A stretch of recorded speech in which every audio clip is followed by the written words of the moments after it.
right. So hello, everybody. Good evening and well, happy upcoming holidays. I hope that everybody is getting ready for a lovely holiday season this coming year, holiday season of 2024. And I wish you and all of your families very well. I feel like the holidays, meaning Christmas, especially here in the States, are coming up very quickly as Thanksgiving was as late as it could possibly be this year, right? So it's like, oh my gosh, snuck up right on us, and here it is. So welcome back to Watch the Obsession. I'm so happy that you are here joining us this evening. If you are new to the channel, please say hello and let us know where you are from. We would love to get to know you. And hey, John McSmith, how's it going? Hey, Paige Hart and Piper Bewitch. Keschick, how are you doing, girl? Thanks for everything. Alice in Wonderland, Autism Mom of Two, love you, Sherry. Pepper, I think I said hi to you. Did I? I'm going to say hi twice to Pepper. So, Rosa, always great to see you. Deidre Gay, I'm so sorry, honey, to say your name wrong. Welcome. Glad to see you. Thanks for being here. I'm just going to go up a little more. Chris Chiam, welcome. Nice to see you. Pretty Insane, welcome. Nice to see you as well. And let's see, Trailer Trash Barbie, how are you doing? I hope everything's going okay for you, sweetheart. And welcome to everybody else who's here. If I missed you, I'm very sorry. Please do not take it personally. It's just that maybe I didn't see you, but if I do see you here, I will say hello if I have a chance.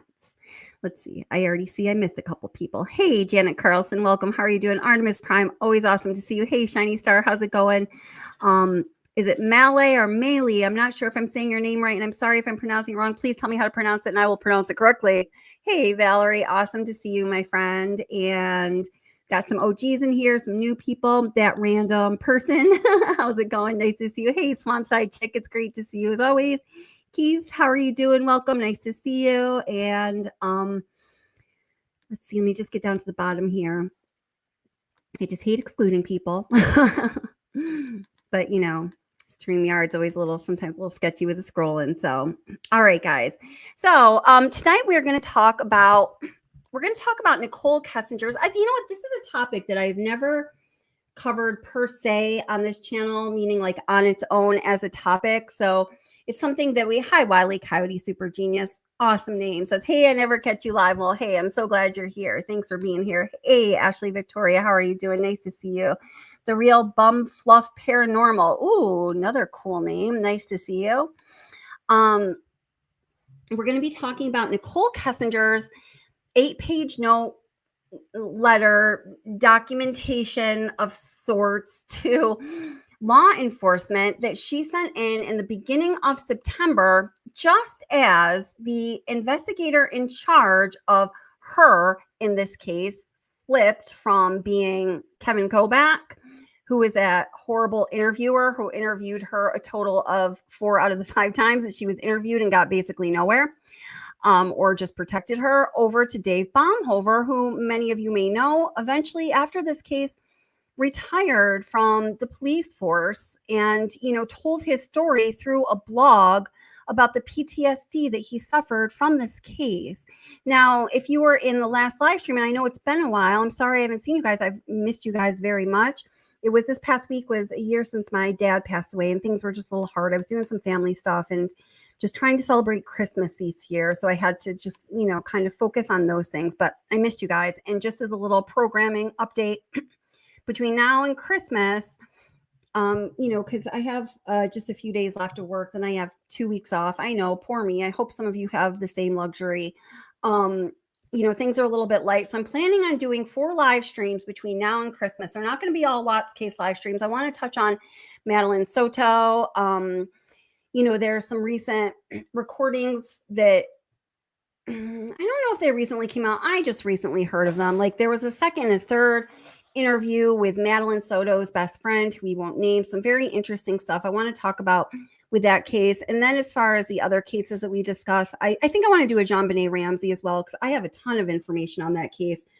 I've been putting together a documentary type video for a while now. I haven't really gotten together. I might just put some of that out in a live stream. So we'll be covering Soto, possibly another Watts, definitely JonBenet Ramsey. And then I'm going to leave the other choice up to you for the 4 live streams between now and Christmas. So be looking for the community page to put your vote in on what it is you would like to talk about. And I'm always open to suggestions. If you want to just put it there on the page or email me, that would be great. Hey, Outdoors with Woods Woman says, let's see, news up here. Love the channel. Really enjoying it. Awesome. Well, thank you for subscribing. I appreciate you very much. And I'm glad that you found us. Thank you for being here. Now, as we talk about this letter, so to speak, I'm sorry. What I was saying, just to close that loop on Dave Baumhover, if you were here in the last live stream, we all got our feathers a little ruffled as we discussed District Attorney Rourke's statements on his wife's podcast from, I believe it was either March or April of 2023. The podcast is A Survivor's Guide to True Crime. For those of you who are curious, now I haven't gotten banged content-wise, you know what I'm saying? I don't want to say that dirty word by the Rourke yet, but we'll see if that's yet to come. Who knows with them? We were just kind of talking about the disgust that some of us feel for the way that he handled this case and the failure of a complete prosecution, not just in my feelings or really my knowing that Nichol Kessinger has guilt in this horrible crime, but even just as far as Chris Watts goes and not compelling him as he accepted the plea deal to come clean about what happened that night, about his intentions, his motivation, what happened, why did he do it? Getting some definitive answers to those questions that people over 6 years later are still asking. And then he has a nerve to say, leave me alone, and treat us like idiots for questioning if complete justice has been found in this case or not. On the other end of that spectrum, as far as a prosecution, her podcast, Katie, welcome, Katie. How are you doing? Has an opinion on the podcast I put up on the screen there. I'll let you read it. Sometimes people say things for you, and I appreciate that. On the other end of that spectrum, as far as having integrity as, a human being and as a law enforcement officer, in my opinion, is Dave Baumhover. But this letter, so to speak, which was really, just kind of, I call it the cover my ass letter written by Nichol Kessinger, because that was really the purpose that it was serving. It's very clear. I want to put it in a whole context, because a lot of what she talks about in that letter is her knowledge, her vast, deep, and intimate knowledge, and it seems accurate knowledge of the Watts family situation in general, and also of their financial situation, which was a factor as we discussed this family in this horrible, horrible case in these murders, for which, let me just be clear up front, Shanann Watts clearly was not at fault for happening. It's an absurd thing for people to try to twist someone's words. I mean, there are a few people out there that say that. Yes, I certainly will admit that, but they're not here because we don't say that here. Because our rules are that in this channel, we're going to be respectful to the victims, to their family members, and to one another. And there is no evidence to show that Shanann harmed her babies on that day. There is no evidence to show that Shanann was responsible for what happened to her. With all of that being said, there were family dynamics and relationship dynamics that were at play at the time of this tragedy. And one of the big fascinations with this case exists in studying those family dynamics, because when we see those family dynamics, whether we go, oh my God, that's just so sad, or, we feel some sense of, assigning fault, when we have a fascination in observing those family dynamics, the reason is because we see some of ourselves reflected in that image, right? And that's just how it is. I mean, that's just a fact of the human psyche. For those of you who don't know, I'm a behavioral therapist, so I talk about things a lot from that perspective. Deidre Gay, thank you so much for gifting a Watsy Obsession True Crime membership. I really appreciate that. So somebody please thank Deidre. If you notice, you were the recipient of a new membership. I don't see who that is at the moment, but if I see it, oh, it was Pepper. Oh no, you're just saying Pepper's and silly me. Pepper is a moderator, so she's just saying thank you, being an awesome moderator. Thank you, Pepper. So in connection to Nichol Kessinger's cover my ass letter that we're going to go through, we're considering the financial dynamics that were at play. So one of the most recent videos that I dropped on this case had to do with the Watts financial situation and the MLMs that Shanann Watts was involved in. And it is just simply a fact if you've seen the video, I hope that I made that case in a respectful and clear way, that the involvement in the MLM culture was a factor in the way that their family life went down. It just was. And as I say in the video, I myself have been involved in MLMs before, and I've experienced it. I've seen so many other people. We're talking like hundreds of people. I mean, more than that from a distance, but people that I've really connected with, for the most part, their lives being ruined by involvement in these MLMs. So this really is all an exploration into the family dynamics, the relationship dynamics, the financial life of the Watts family. And then more so, we're going to go into what the mistress, Nichol Kessinger, knew about it, what she had to say about it in her own words, and how that ultimately influenced Chris Watts, who is very much at fault for annihilating his family. Make no mistake about that. That is truth. And he is exactly where he belongs right now. But this is a complicated case, as many of you know. So I'm just going to bring a little bit of that video to start into the stream so we can take a look at that. And then we're going to segue right into that letter from Nichol Kessinger. And welcome to those of you who are coming in. I'm so glad you guys are here. Thank you for being here with us tonight. If you're new to the channel, please say hello. Let us know where you're from. And yeah, just thanks for being here. Have the skeptics, you're going to have the naysayers. Let's get this going. Let's get this show on the road and have a blast. I just want to look hot for you. Right? So I came out of my shell after with this product, and I blossomed. I became who I should be. Black Label got me dancing in the kitchen while I'm cooking dinner. Dancing in the kitchen, but my husband came downstairs at 5:30 in the morning and was like, "What are you doing?" And I was like,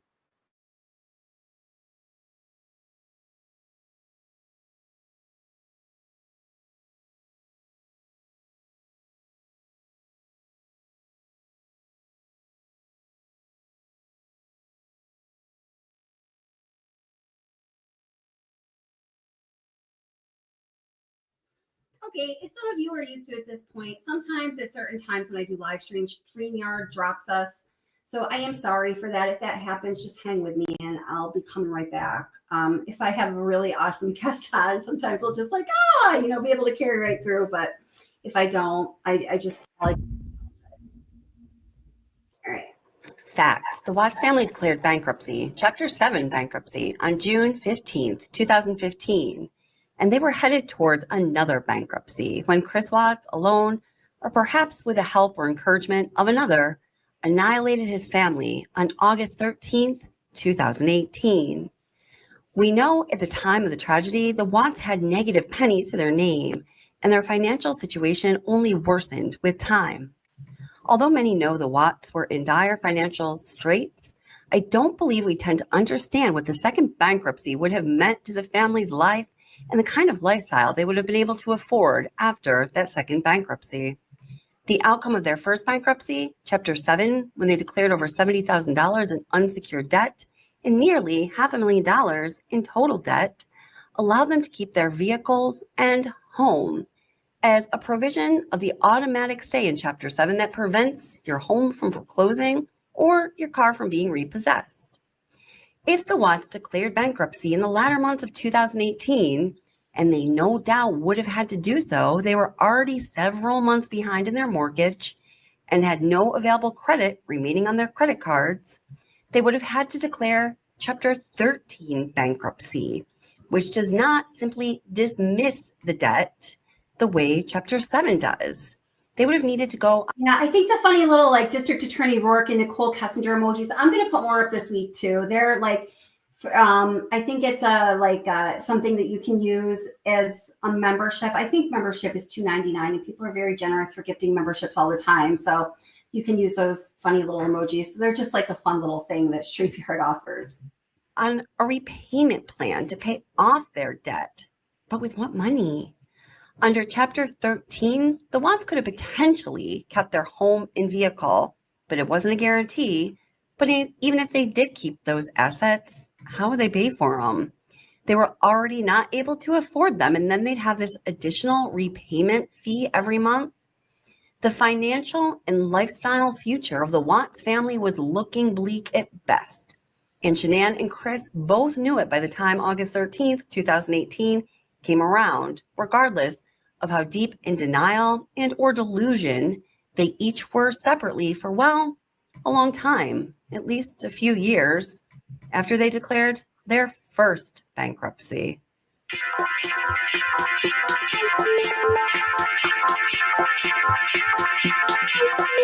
Welcome, Margie.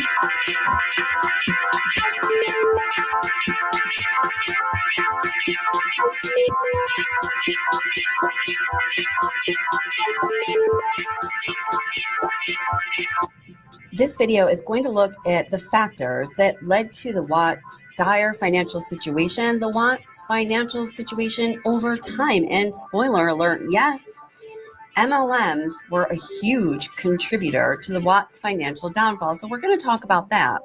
Then we're also going to talk about the factors that set up this kind of perfect storm, this sort of ideal situation for some crisis to happen. Now get this and get this good and get this straight.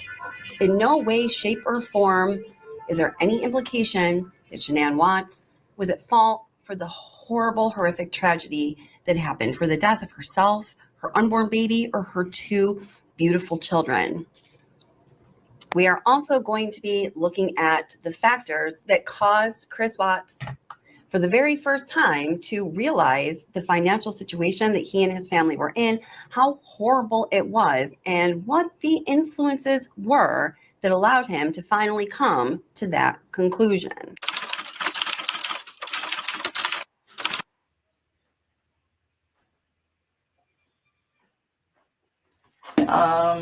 Okay, so prior to the newspaper, how did you know he was in financial difficulty? Because when I went to that house, everything in there is very, very, very, very nice. It looks like it all comes with a very expensive price tag. And I didn't say anything to him about it, but I could kind of tell then, where I was like just looking at everything like, how do you guys afford this? And then he has that car. I don't even know how much that car costs, but What car is that Lexus. I'm sure that thing costs like 80 grand, but just like money, like everything just looked like it costs a lot of money in that house. You probably have a decent idea of how much money he makes. Yeah, and it's not enough money to pay for all that, not even close. And I do just want to say really quickly, the moderators do such a great job on this channel. I thank each and every one of you. YouTube is very strict. They're only getting stricter with their guidelines of what they allow and what they don't. And YouTube is always up my butt, so to speak. Just covering the Watts case. It's a case that they do not like. So just, you know, we love our moderators. Please abide by whatever guidelines they offer you guys, please. And I appreciate it. Did you have any idea of what Shanann did for a living or how much money she might have made? I mean, I had an idea. I would consider her like a sales rep. I don't know how else to describe that. Chris Watts' mistress, Nichol Kessinger, always doing her best to belittle and degrade Shanann Watts. Let me fill in the details she didn't seem to know about Shanann, although she knew way too much about Shanann and about Chris and Shanann's relationship.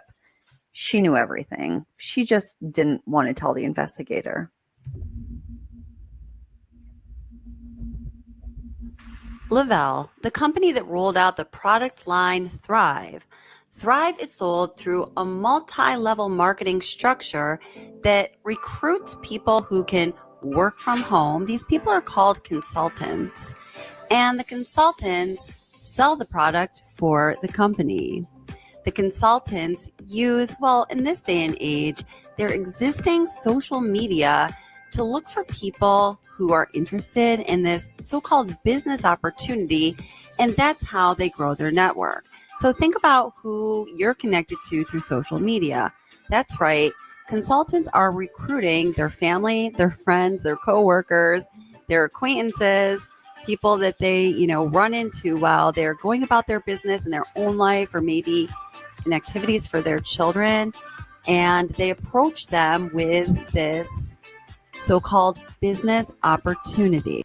And this business opportunity in Lavelle is something that is sacred. It makes the people at the top all of their fortunes of money when 98% of people, actually more than 98% of people who try their hand as a consultant in Lavelle completely fail and generally speaking lose a ton of money, just like Shanann Watts. This is Addie Maloney, who supposedly now is a Lavelle Thrive millionaire who was Shanann's up line and is mentioned several times in the discovery as she was supposedly Shanann's friend as well.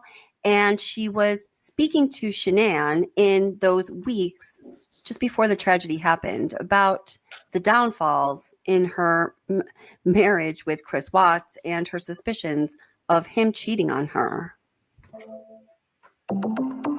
I would take ignorance on fire over knowledge on ice any day of the week. I think the best promoters are the ones that come in from day one and just run. Now, I'm going to make this point in the video I'm playing, but I just really need to emphasize what an absurd thing it is to say I would take ignorance on fire over knowledge on ice any day when you're talking about selling people products that they actually ingest and put directly into their bloodstream through their epidermal. It's just ignorant itself. And they don't. And you'll see this is a theme that runs throughout the culture of Thrive and sadly many other MLMs, not all, but many.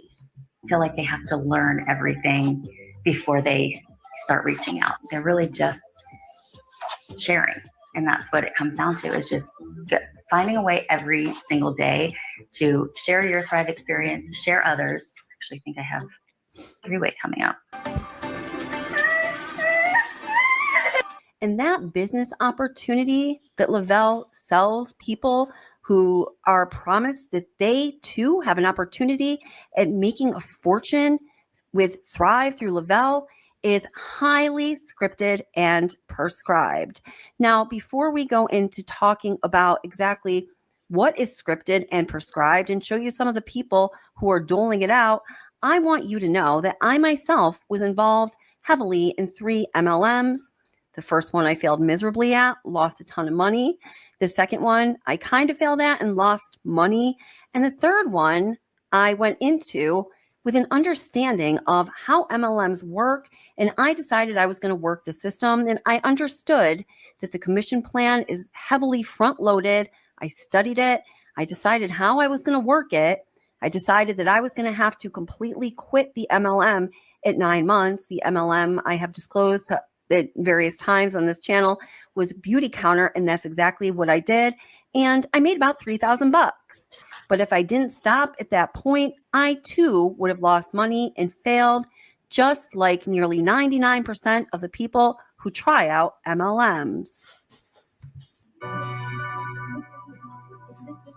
Essentially, we've got this document that shows, if you're looking for things that are going to help you grow your business, daily activities and IPAs. Non-negotiables, things you have to accomplish, Facebook birthdays, write on somebody's wall, grow your network, connections on Facebook. These are just tasks that you can do if you need to know what to do. And I just really quickly, I want to source where I got these sound bites of these people talking here. It's directly from the Lavelle website. They are proudly featuring these people talking as their company's most successful and influential leaders. On Facebook. It's building relationships, making connections, follow-ups, and things like that with your business, mindset, planning out your day. So it's just small tasks that actually really help. So my easiest ones to do is to go to my birthdays. So if you go to Facebook and you go under events, click on birthdays. And Johnson, that's a really great question. I'm going to star your comment and I'm going to come back to it. Happy birthday. I hope today you get lots of presents and a whole cake to yourself. Haha, LOL. Do you get to do anything super special to celebrate your... Tomorrow, we are getting to that letter. I'm just putting it and putting this, as I explained earlier in the live stream, I'm putting this in a whole context of the Watts financial situation and how these various people whose real lives were being lived out interplayed to, so the situation ultimately came to the horror that the whole world knows played out. Yeah, so we're getting to that in probably about 10 minutes here. Big day. I end with a question. Guys, I copy and I paste that to everybody whose birthdays are today. And I end with a question because I want them to come back and talk to me. If it's a thriver that's on there, I'm like, hey, go eat the whole cake. Have the whole cake to yourself. And then. Hey, Justice A through Z. Welcome, sweetheart. Take treat meal. So, but I always want you to post on their birthdays. People feel special about that. If you missed yesterday's birthdays, you can kind of do the same thing. Happy belated birthday.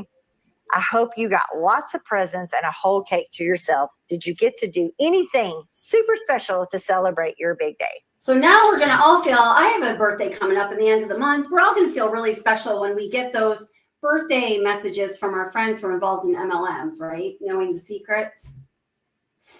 Since we did all those custom conscious comments, our algorithms are up now. Guess what we need to do? It's time to go share a Lavelle story. So go to the Lavelle page. I'm telling you, people will read these stories. They may not identify with you, but they may identify with somebody who's on here. And you need to be sharing a story every day. I really like to find a really good before and after picture. There we go. Is that even the same person? That's how she started her story. Smart. She asked a question. You can just save her pictures, which I like to do. And then I'm going to go just copy her verbiage. Go over to my Facebook page. I like to make it as easy as possible to prey on my friends and family. Put the picture in, copy and paste her verbiage, and post it. More people are going to see it now that I spent all that time first getting all those algorithms in place. Make new friends, positive daily habits, tell good stories, listen well. And the last one was enthusiasm. That is the cherry on top.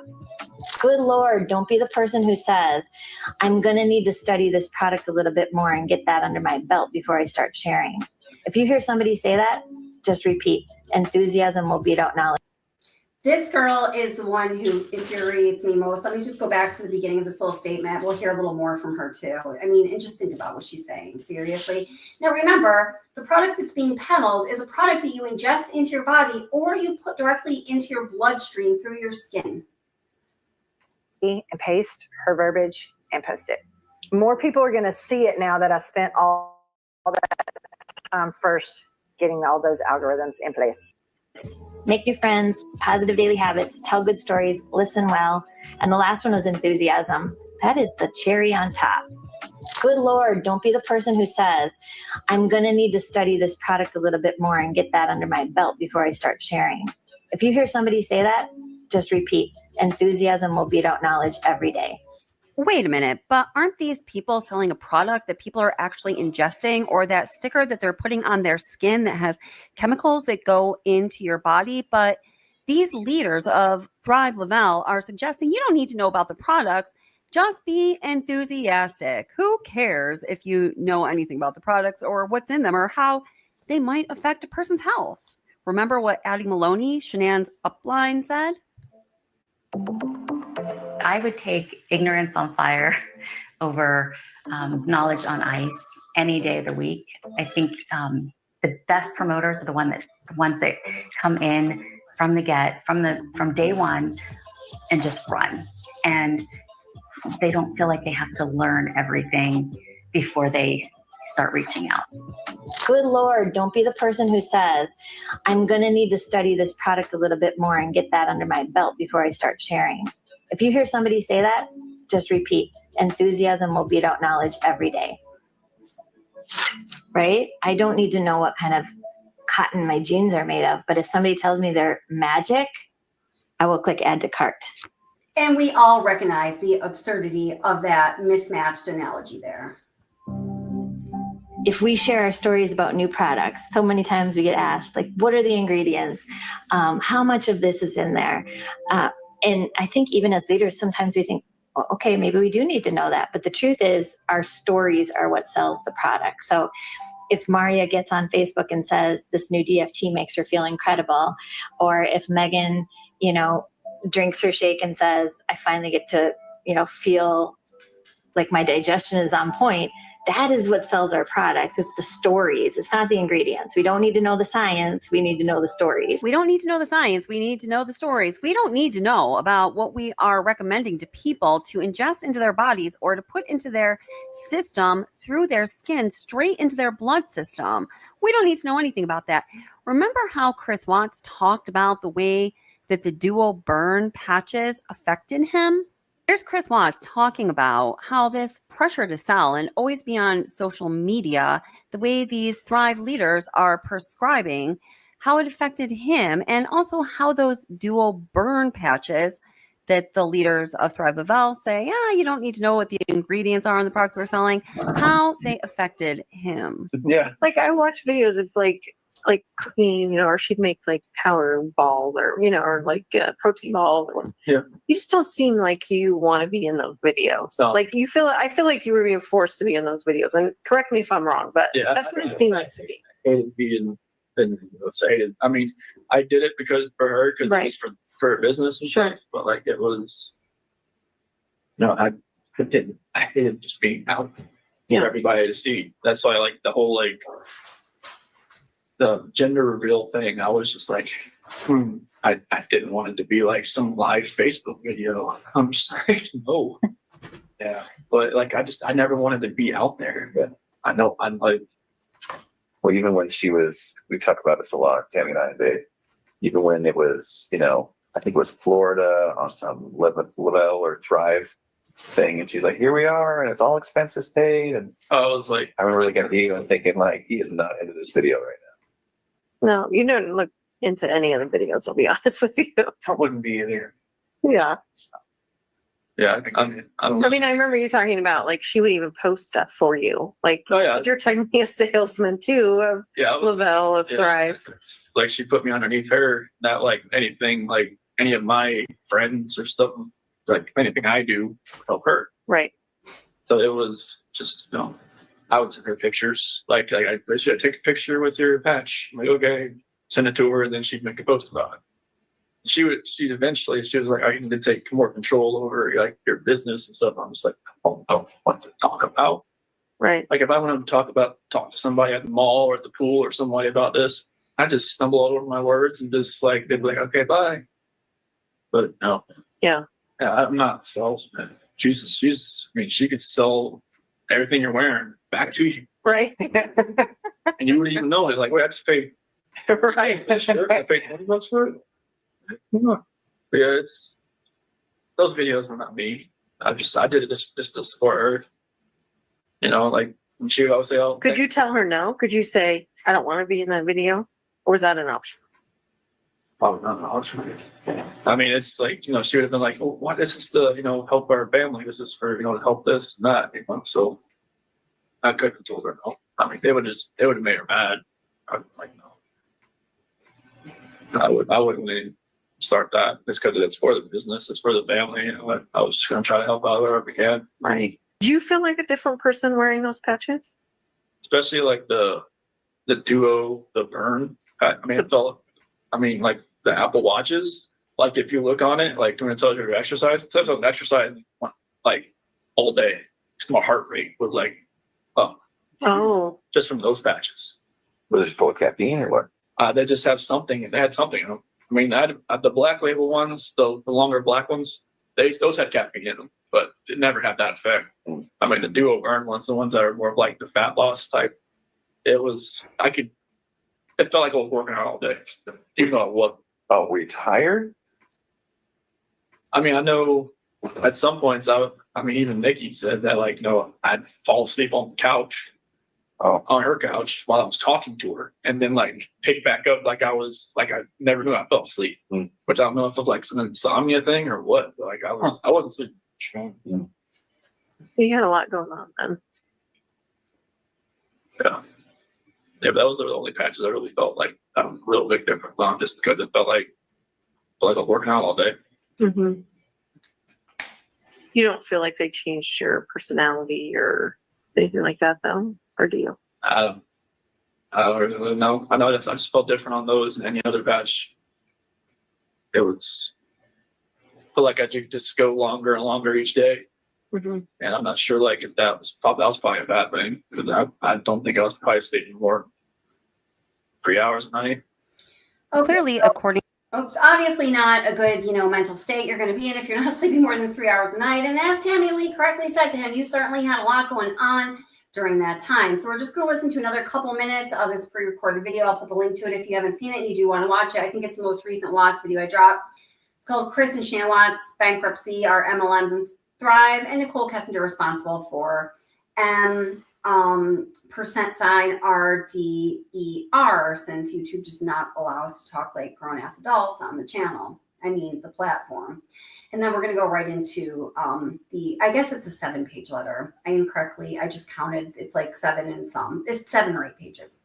according to Chris Watt's statement, the Duo Burn patch, that patch that the leaders of Lavelle don't really care about what's in that patch, and they tell their consultants, the consultants under them, that they don't really need to care about it either. Enthusiasm over knowledge. It certainly affected Chris Watts substantially, it sounds like. And I do want to let you know that in researching this case, I also tried the Thrive Lavelle experience and the Duo Burn patches. And I had to stop wearing the Duo Burn patch because there was this thermogenic effect that I did not want. I was always hot. It made me sweat. I just didn't feel well. So I had to stop using it. Also, Chris Watts talks about the pressure that Shanann was under to constantly be posting on Facebook about her life, the stories is, everyone was talking about, the leaders that you just heard from, saying happy birthday to everybody that they're friends with, however many thousand that might be. And her encouraging Chris to be part of Lavelle and for him to be on camera. It impacted him in a negative way. And it certainly impacted their relationship in a negative way, as well as it impacted their family in a negative way. There is tons of evidence of this. Wants another sister or brother. What do you want? Do you want another brother or sister? Sister. You want another sister? As this one's flying off the couch? Sit down. Lord have mercy. Cece's going to give mommy a little mini heart attack. What do you think? No, the Thrive patch. Right, Cece? Say hi, Cece. Whoa, Cece. Whoa. Thank goodness for this. And what is this? It is a Thrive patch that Shanann is showing the camera. Thank goodness for this.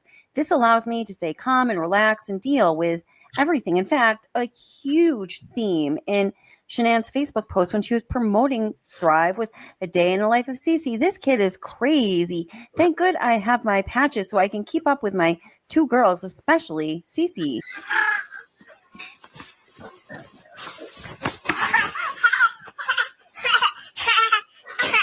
No. Do you guys see this? Save me. And they want another baby. Whoa. Kid, you're so silly. Lovely day in the life of Cece. Mommy's got her black label on. Mama's not playing. Cece. Bella, honey, stop pushing your sister right now, or you're going to bed. Bella. I'll get it from her. Stop. I'll get it from her. She's off. And she's out. Where is she? Ooh, there she goes. Bella, cut it out. I'll get it. Stop. I will get it from Cece. Cece? Bella? No, Cece. Cece. Do squats. Give it to stroller.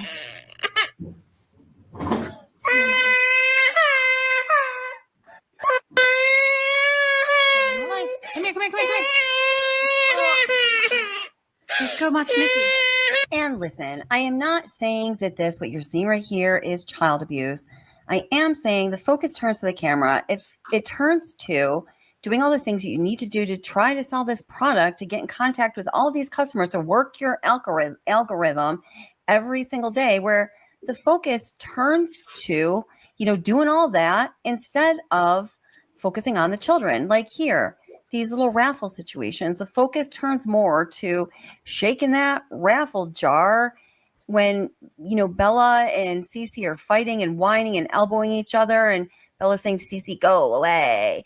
And Bella asks, she said, I want it, like a dozen times in this video, but she's got to keep shaking the raffle jar, get the script out, get people excited, let them think they're going to win something, because Lavelle Thrive is a winning opportunity, and not enough focus on what's going on with the children. How is this impacting them? Are they having a good time doing this? Are they getting along? Are they having a nice day? Hey guys, so I'm here with my little munchkins. Hi. Yes. So hopefully this goes well. I'm gonna hold on, girls. Hold on. Girls.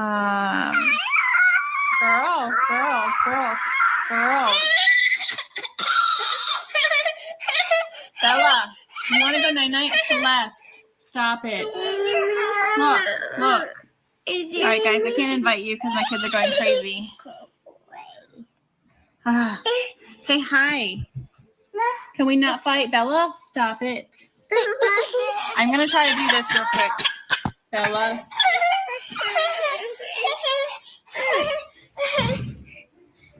You guys are going to cut it out. This is supposed to be a positive video.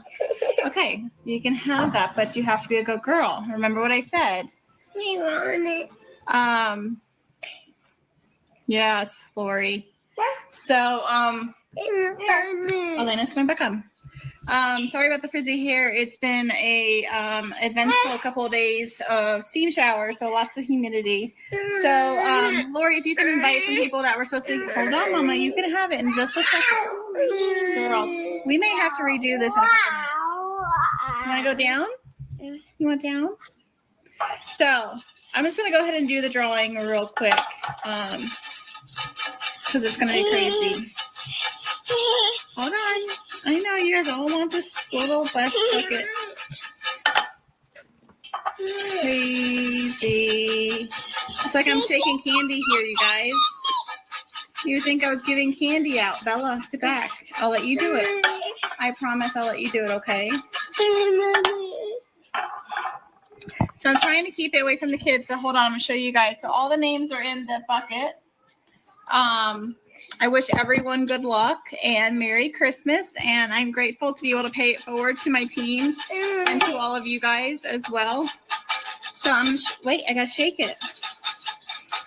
Let me shake it. What about this? Ella wants this. Look at you guys. Hold this. We're going to open the next one. It smells amazing. It smells like, hold on, Mommy. Hold on. Smell it. Hold on. She's mad because I bit it. That is amazing. Like, delicious, you guys. Tastes like literally cinnamon rolls. Okay, Bella. She loves cinnamon rolls. So she really wanted them, obviously, as you can tell. She was mad because I took a bite out of it. But those are Mommy's. Mommy earned those. Mommy's going to get them. She's not happy with me right now. I do just want to make a note in the name of authenticity that those were little clips from an 18-minute long video where Bella said that she was hungry in the first 30 seconds. And for 18 minutes, Bella was teased about eating, about satiating her hunger, and about trying the cinnamon bar pro bars that she had been so super excited about. 18 minutes. Another theme that became prevalent when Shanann was selling Lavelle Thrive and Chris was doing the duo burn patches and doing the whole system and getting in better shape was Chris wants working out with the kids and using kids as workout tools. Now, sometimes it appeared that maybe he was just having fun with the kids, but then there were other times where it seems that the whole situation was taken too far, that maybe Chris just wanted to be hanging out with his kids, and then The whole thing being recorded was, of course, for the purpose of selling Thrive. And when he didn't comply, not good. This is what Thrive Duo does. Cece's. Oh my gosh. Thrive Duo with Cece. Now you're down. They want to do that again. Cora, You got to take a sign for that? That's done. I can't hear a thing. You're still alive. Oh.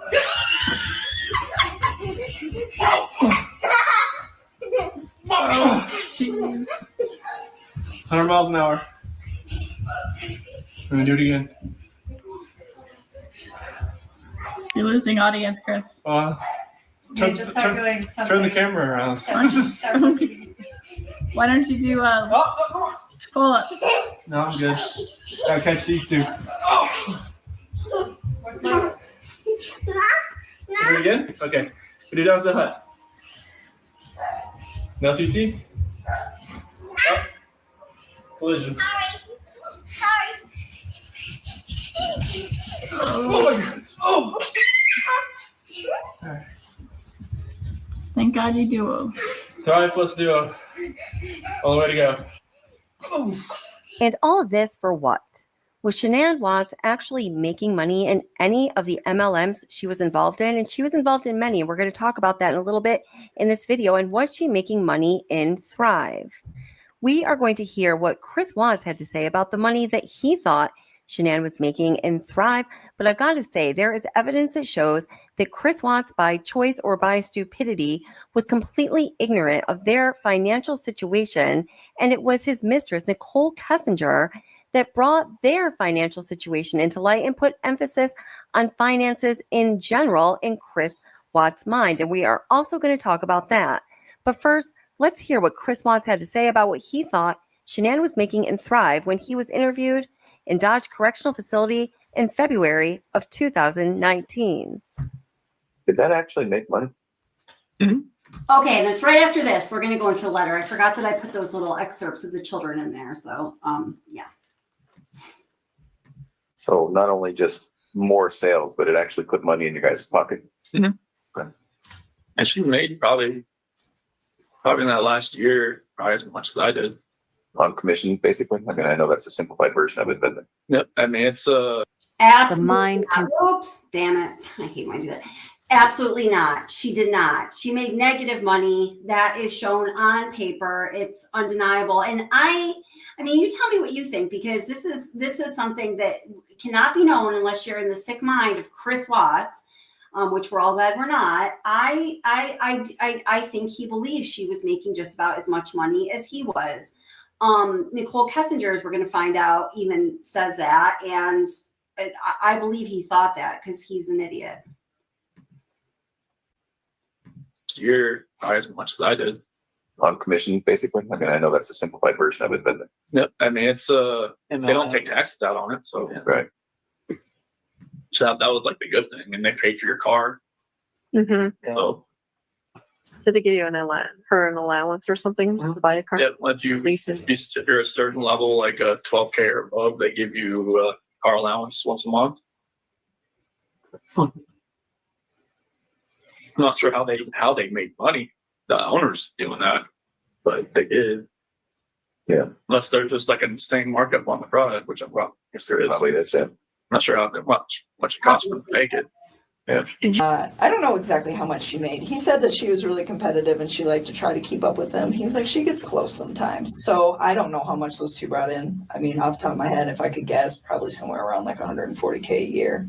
I mean, I don't know because I don't know exactly how much he makes and I don't know exactly how much she makes. But based just off of like what I know about the oil field, like, yeah, I would say that's probably an accurate estimate. Well, we can't say that we know exactly how much Shanann and Chris made in 2018, which is the year that this tragedy happened, and the year that Chris Watts was dating this person here, his mistress, Nichol Kessinger. We do know from previous bankruptcy filings exactly how much the couple made in 2013, 2014, and 2015, and we have a pretty good idea of how much they made after that. So as you see here, in 2013, both Chris and Shanann were employed and they made a combined income of $147,000. That's pretty good. Now, I just, geez. I did not believe for 1 second that Shanann had done something to her girls. We know. He said, well, I don't want to get the police involved. Because I was just going to say, please pay. You're going to have the skeptics. You're going to have the naysayers. That pops up. It's this thing called TubeBuddy. It's like a tool you can use as a YouTuber to help you like optimize things and whatnot. I don't know. So you get like a trial price of like way too much a month. It just I guess maybe I never knew how to use it. But anyway, when I wanted to stop using the service, it just keeps involuntarily popping up and I hate that. So anyway, listen carefully to these financial stats on the family is what I'm trying to say to you guys here. Yeah, I would say that's probably an accurate estimate. Well, we can't say that we know exactly how much Shanann and Chris made in 2018, which is the year that this tragedy happened, and the year that Chris Watts was dating this person here, his mistress, Nichol Kessinger. We do know from previous bankruptcy filings exactly how much the couple made in 2013, 2014, and 2015, and we have a pretty good idea of how much they made after that. So as you see here, in 2013, both Chris and Shanann were employed and they made a combined income of $147,000. That's pretty good for a young couple, new parents, not so bad. In 2014, their combined income took a substantial hit, less $57,000, and they made a combined income of almost $91,000. By the year 2015 came around, they made yet again $50,000 less than the year before, but this is only the year to date.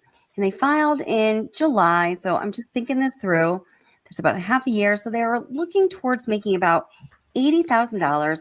Actually, it was less than that. My math was a little bit off when I went back and revisited that.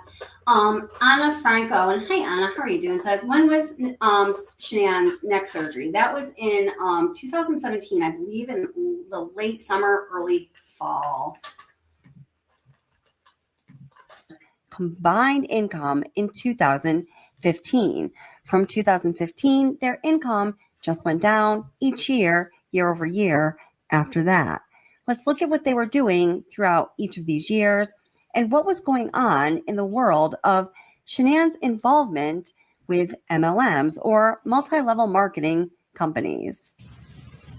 And then you mentioned today you read something about bankruptcy. Yep. What did you read? That those guys filed bankruptcy for a lot of money. Who are those guys? That couple. Okay. In 2015. Oh, Shanann and Chris filed bankruptcy in 2015.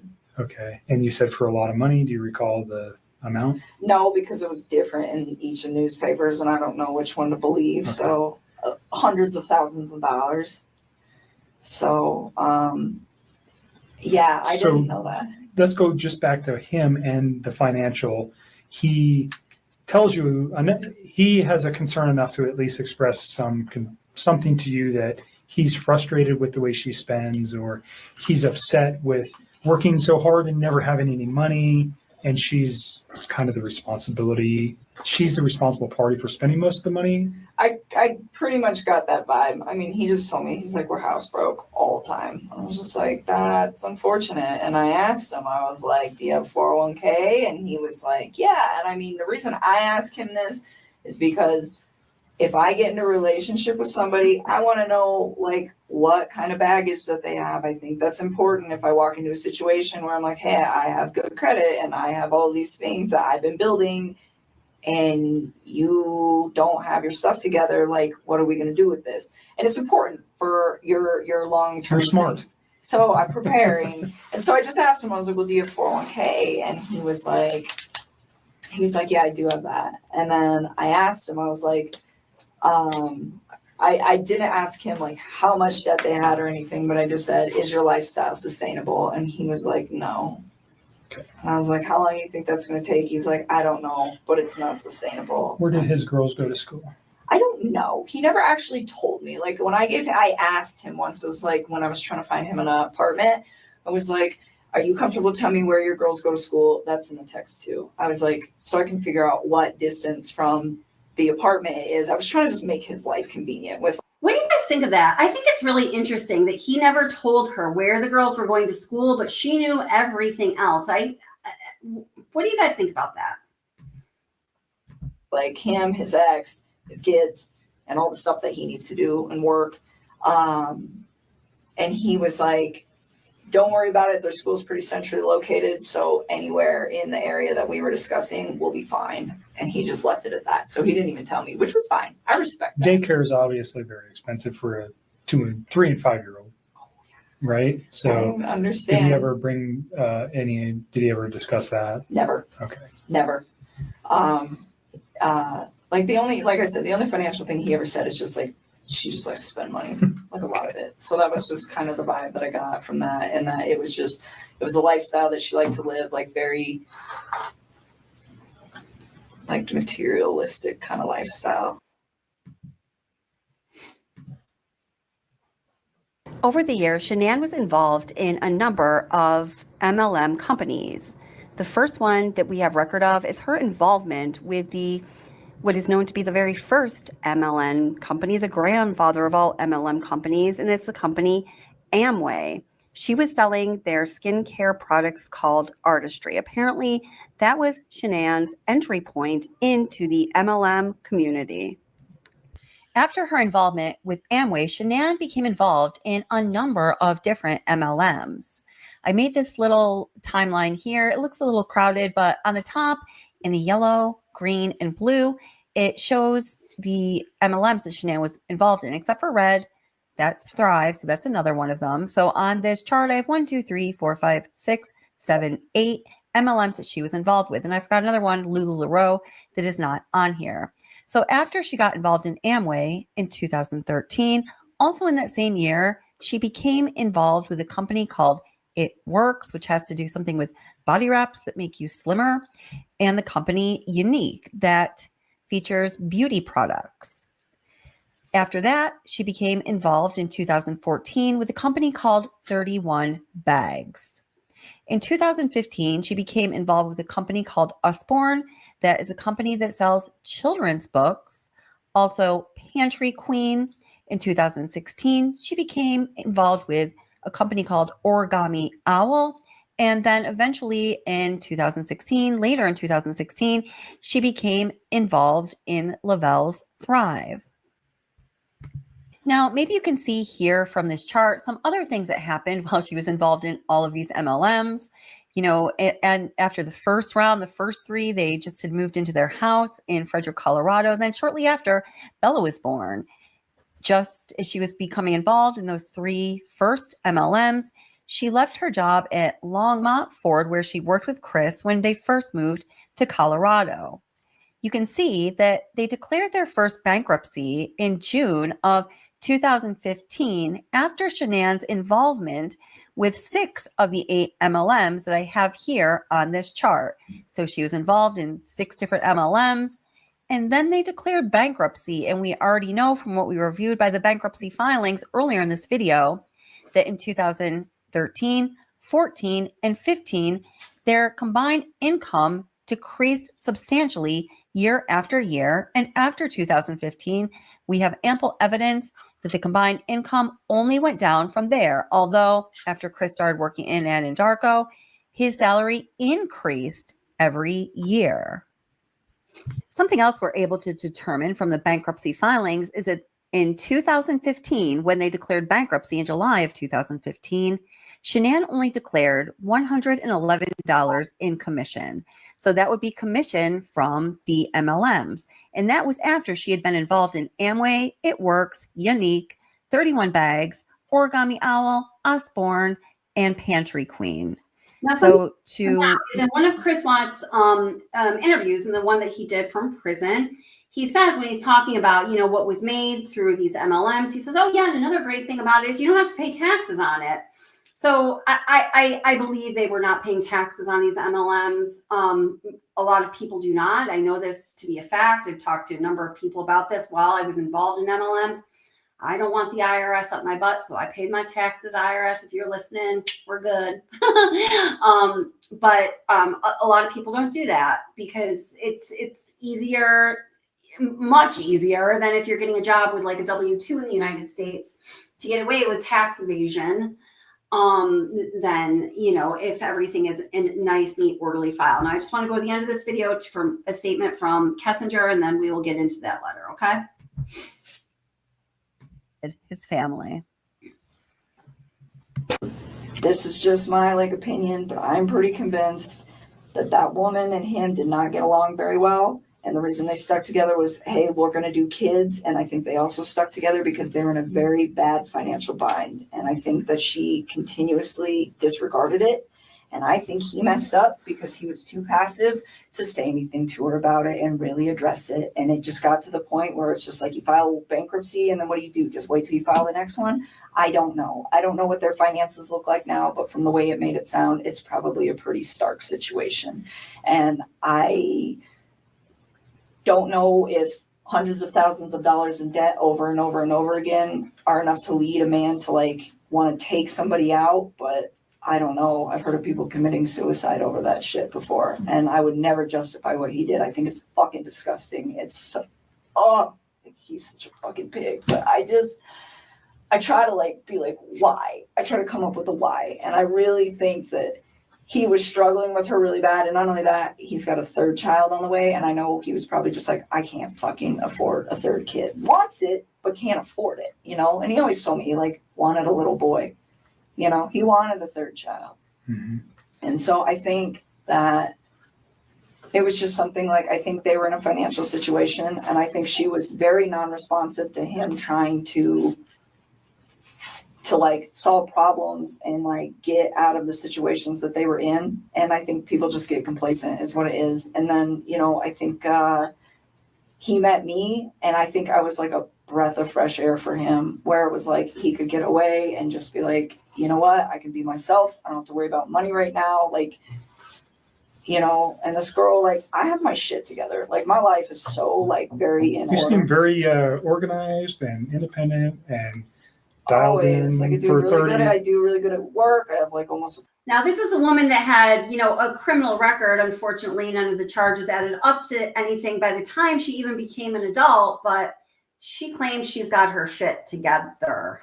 Perfect credit score and save money for a house. I don't mess around. I mean, I screwed up. This is my one screw up ever, and it's about to be on no, it's not.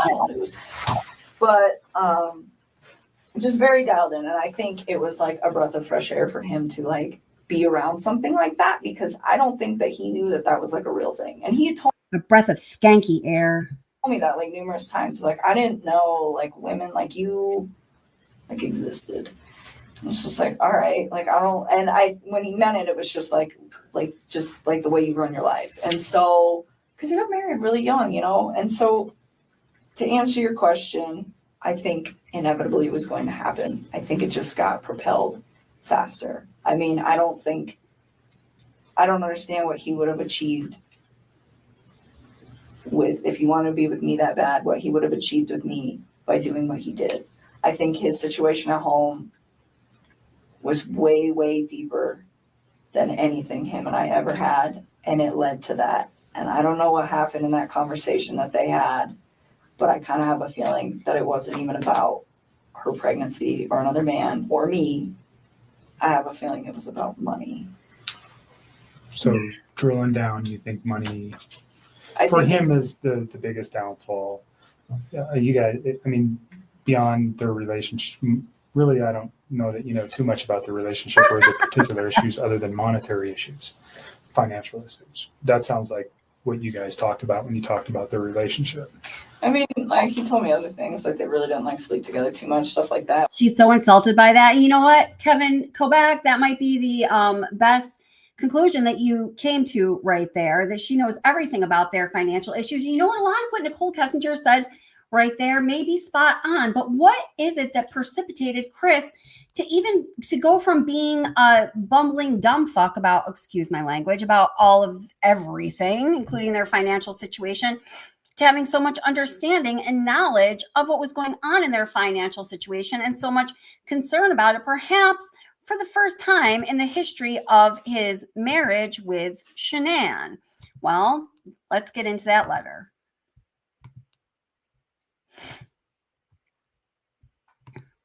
All right, here I'd like to give credit to the excellent YouTube channel, True Crime Rocket Science. So I was following True Crime Rocket Science on this case before I even understood that he was like a YouTuber when I was doing research on the family dynamics for my last graduate degree for what I currently do right now as a behavioral therapist.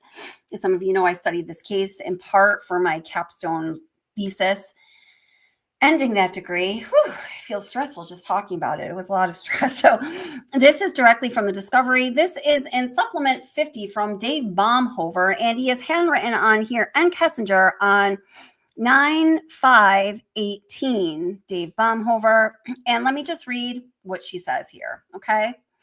So on approximately June 25th or June 26th, 2018, let me just make sure I shared this in. Hold it. Let me see if I can change the screen view for you. Not of me, but of this. Yeah, that's better. All right. Yeah, True Crime Rocket Science is great. He's good. I like him a lot. He's done, yeah, if you're not familiar with True Crime Rocket Science, definitely go give him a check out. He's covered a number of cases. He's written a number of books. He has a great Patreon. He's covered the Ramsey case in depth, this case clearly in depth. He's just good. He's like he's one of those fact channels, and that's what we like around here. All right. Okay. Now, keep in mind, I just want to say again, before I even start reading this, that I have always referred to this as a Nichol Kessinger cover my ass letter. Consider the timing. This letter came in just as the lead investigator was changing hands, unbeknownst to her, really, when she submitted this letter from Kevin Kobach to Dave Baumhover. There's speculations as to why that is. We can get into that if you want to talk about it. I don't know if you want to talk about it or not. And this was after the conclusion of her 5 interviews, if we're including those 2 phone interviews that were both partially redacted, that you can find in full on this channel. There's a playlist, Nichol Kessinger interviews with law enforcement, where every single word that was recorded, whether law enforcement wanted us to know it was recorded or not, because they got rid of the audio, does exist on this channel only.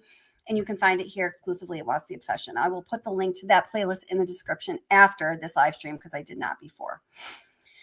Okay, here we go. Ask Chris Watts when he and Shanann, I'm just going to say Chris or Shanann, okay, instead of the initials, decided to separate. He told me late March, early April 2018.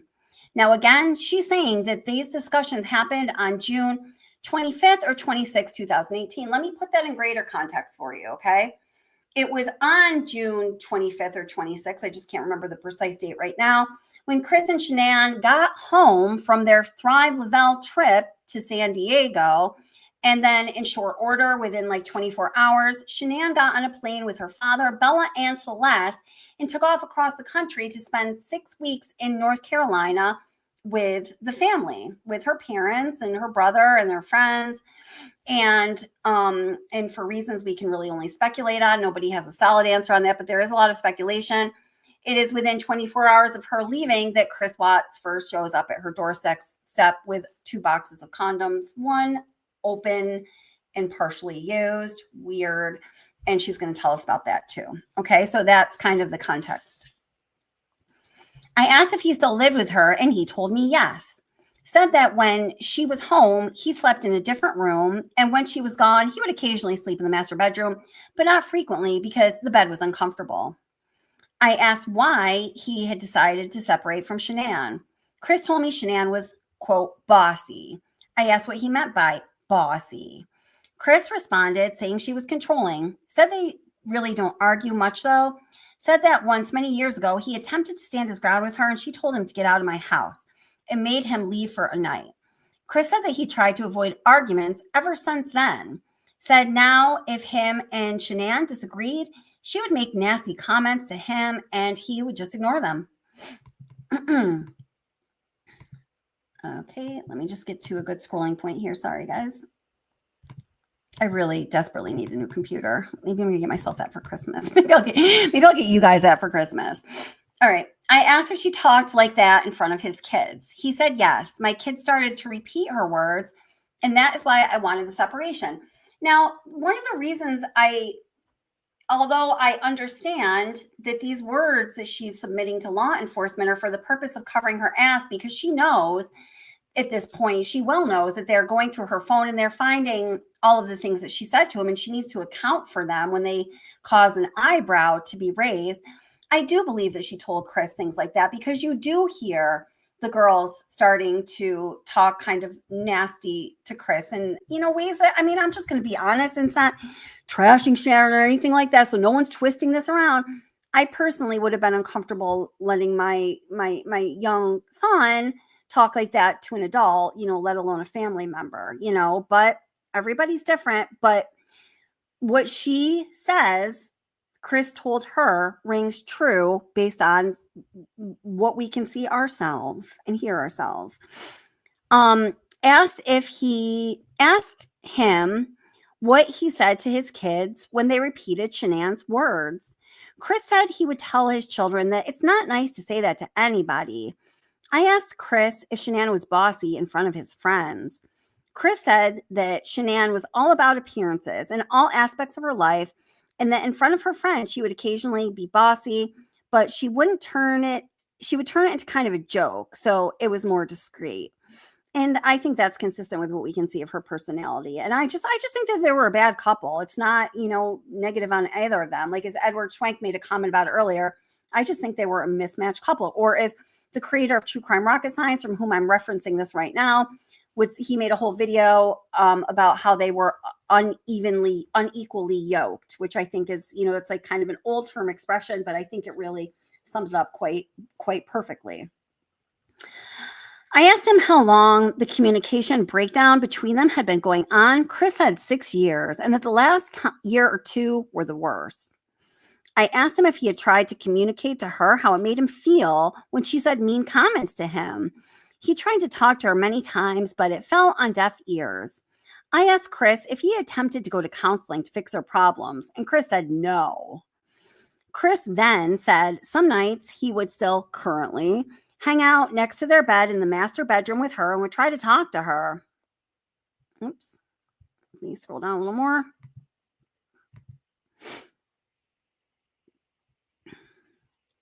Okay, would try to talk to her or spend time with her, and she fell asleep. Chris Watts tells me the other reason he separated is because Shanann hated that he liked to work out and eat healthy, which we know is one of her obsessive passions. Said that before they decided to separate, Shanann would get mad at him if he tried to go for a run at night once the kids were in bed. Said that Shanann felt it took away from time and they should be spending that time together. And we do know that Shanann had told her friends that she did feel this way. Chris said that it was frustrating because he would try to hang out with her and she didn't pay attention to him, and he would talk on the phone. She would talk on the phone and scroll through social media instead. And by anyone's, you know, account of knowing Shanann, this is all completely true. And maybe, you know, she gained some of this information by stalking them, because we know she did. Or maybe he just disclosed all this to her. We don't know that for sure. Chris said that many times he would try to talk to Shanann and she would not acknowledge him. Instead would reply with, "Were you talking to me? Because I wasn't listening to you." And I mean, we hear her saying stuff like that to him in videos. So again, we don't know if Chris actually told Kessinger this or if Kessinger got this information as a result of her stalking efforts. Chris told me that Shanann had asked him numerous times to take pictures of them pretending to go on a run together so she could post it on social media, but she wouldn't actually go for a run with him. And she actually joked about this herself. So again, we know that that is in fact true. Okay, let me try to gingerly scroll here. Whoopsie. Failed. Let gingerly not work again. Okay. Said he started waking up early to lift weights because it was something he did every day and he didn't want his routine to interfere with his time with his kiddos. Said his health was important to him and he wished that she would have been supportive and not upset by him working out. So that all was on June 25th or 26th. And again, that was the day that Chris and Shanann got home from San Diego. And then she turned right around and got on that plane with her two little ones and her pregnant belly and her dad and flew across the country to North Carolina. So a lot happened as far as disclosure about the intimate details of his relationship when Shanann had barely left the Denver airport, right? So now this is just the next day, June 27th. So we're still in those first 48 hours of Shanann going to North Carolina. Let me try to scroll just to set myself up for a little better success. Okay. So again, on the 27th of June, Chris brings condoms to my house. One box is full and unopened, and the second set of condoms is from a partially used box. Weird. I asked Chris why he has a set of partially used condoms. Weird. Questioning. Chris informs me that the condoms he has are from back when he was still having sex with his wife. He told me they had been, quote, sitting in the closet collecting dust, and that Shanann Watts probably did not even know that they were still there, end quote. Asked him why he and Shanann used condoms. Chris informed me that Shanann didn't like to get messy. We all know what that means. I was curious, so I can't believe she admitted this. So I looked up the expiration date on the condoms and noted the unopened set expired in late 2022, and that open set expired in 2023. Well, I hope someone's throwing those out by now and they're not trying to use them. I looked up the lifespan of an unopened box of condoms and discovered it is approximately 5 years. Based on my research, I assumed the condoms were manufactured in late 2017 and early 2018. Just let that level of obsession on Nichol Kessinger's part fully sink in for a moment. Yes, Abrosa says, she memorized the date on the box. Yeah, right. Right. Victoria says, why on earth would she mention that? No one wants to know that, right? And how does she not have any awareness that she should be like completely humiliated that she's such a psychotic freak? Leave Jim alone. Oh no, don't be so funny again. You cracked me up during last live stream. Did she think they never had sex before that? Like those kids were immaculate conception, right? Right. I know. My girl Justice A through Z says, NK is so smart, does research on rubbers. I know, right? Oh my gosh. Hi, Grandma Sherry. How's it going? It's great to see you, my friend. All right. Okay. All right, so down to the next set of weird facts. Now, she has these, oops, sorry. Got to try the scroll thing again. So now she has a date on this. It's being on July 4th, 2018. There's so much context to explain to everybody with all of these. So Nichol Kessinger's birthday is on the 3rd, okay? We know from the story that Chris Watts and Nichol Kessinger both told. Putting this into context, it goes like this. On the evening of the 3rd, Chris Watts, of course, spent the night at Nichol Kessinger's house. On the morning of the 4th, he woke up in the morning around 7-something, already had mad calls from Shanann. Shanann was pissed, like en fuego, pissed beyond pissed. And he was like, Kessinger was in the shower, was like, yo, Empanada, listen, I gotta go. My wife is mad. Empanada's like, hey, I'm in the shower, showering off the messy. And are you going to be coming back? And he's like, no, I gotta go. My wife's pissed. And he took off. So we know, now remember, they, according to what they say, have only been dating a couple of days now, and they live over half an hour from one another.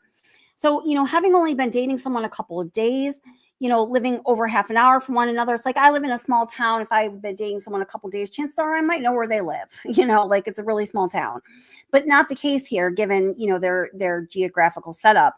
She shows up, he goes home. Don't even know if she dried her hair or not. She shows up at his front doorstep, pissed because he left. But this is what she says. Okay. In person, I complimented on his home being very beautiful. She skips over the rest, right? Chris said that he always wanted a smaller ranch style home. So here is Kessinger is just setting herself up to rip Shanann as much as possible in every set of statements that she's disclosing here. Chris said that Shanann insisted on a big house because she liked to throw parties and make it look like they had everything. I asked him what type of parties he was referring to. Chris shook his head left, right. It's a lot of detail. Remember, she's like, I don't know if I can remember all of that detail from like so long ago, but here she is on September 5th, giving this testament about something that happened a little over 3 months ago, saying he shook his head from left to right. Saying just expensive parties. Chris then tells me that they had that they had the house built, and the only part of the design he had any say in was the stonework and the baby poop paint color on the exterior of the house. Chris said his mortgage was $2,800 a month. That's nearly $3,000 a month. That is a slamming mortgage. And he was tired of being house broke. I asked why it was so expensive. Chris said about 5 of the 2,800 was homeowners insurance that we know that they didn't pay because they were being sued by the homeowners insurance company. Let me just make sure I didn't miss anything there. Okay. So the next date that she discloses information about is on July 14th, okay? Went to his house to drop him off after we visited the Shelby Mustang Museum in Boulder. While at his house, I felt uncomfortable because you sort of bitch, as if I did not belong there, because you didn't, empanada. He had built a beautiful life, and it made me think that there was still a chance for him to fix things with his wife. I told him that I did not think it was fair to Shanann or to me that he was trying to live 2 lives by being in a relationship with both of us at the same time. And we know what that really means. I gave him an ultimatum. Said that I think he either needed to fix things with her or let me go, or he needed to move forward with trying to finalize his divorce. Further evidence of the ultimatum being put forth. Now, let me know if you think I'm wrong here, but I'm feeling pretty confident in that. I told him that I thought his problems with Shanann were fixable and that he should try to focus to rekindle the relationship they had before giving up. He said that Shanann was set on separating and that so was he.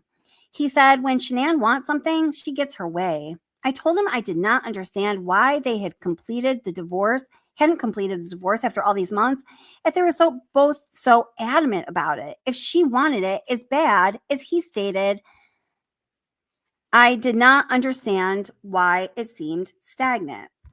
Wait, just give me 1 second here because I can already tell my voice is giving out just a little bit. I know I have another video I have pulled up where I read some of this. So where I've already read it, I'm going to let my former self take over. Oh, here it is. I think I hit right on it. So let me bring that into the stream. Okay. Come on, former self. I need a little voice break here. My voice gets like that in the winter. Does any of you have that experience? I don't know if that's like something I should be concerned about, but okay. She says, I told him that I did not think it was fair to SW. Look at that. My former self picked right up for my current self. Thanks, me. Or to me that he was trying to live 2 lives by being in a relationship with both of us at the same time. Said that I think he either needed to fix things with her or let me go, or he needed to move towards trying to finalize his divorce. I told him that I thought his problems with SW were fixable and that he should focus on trying to rekindle the relationship that they had before giving up. He said that SW was set on separating and that so was he. He said that SW wants something, she gets her way. I told him that I did not understand why he hadn't completed the divorce after all these months, if they were so adamant about it.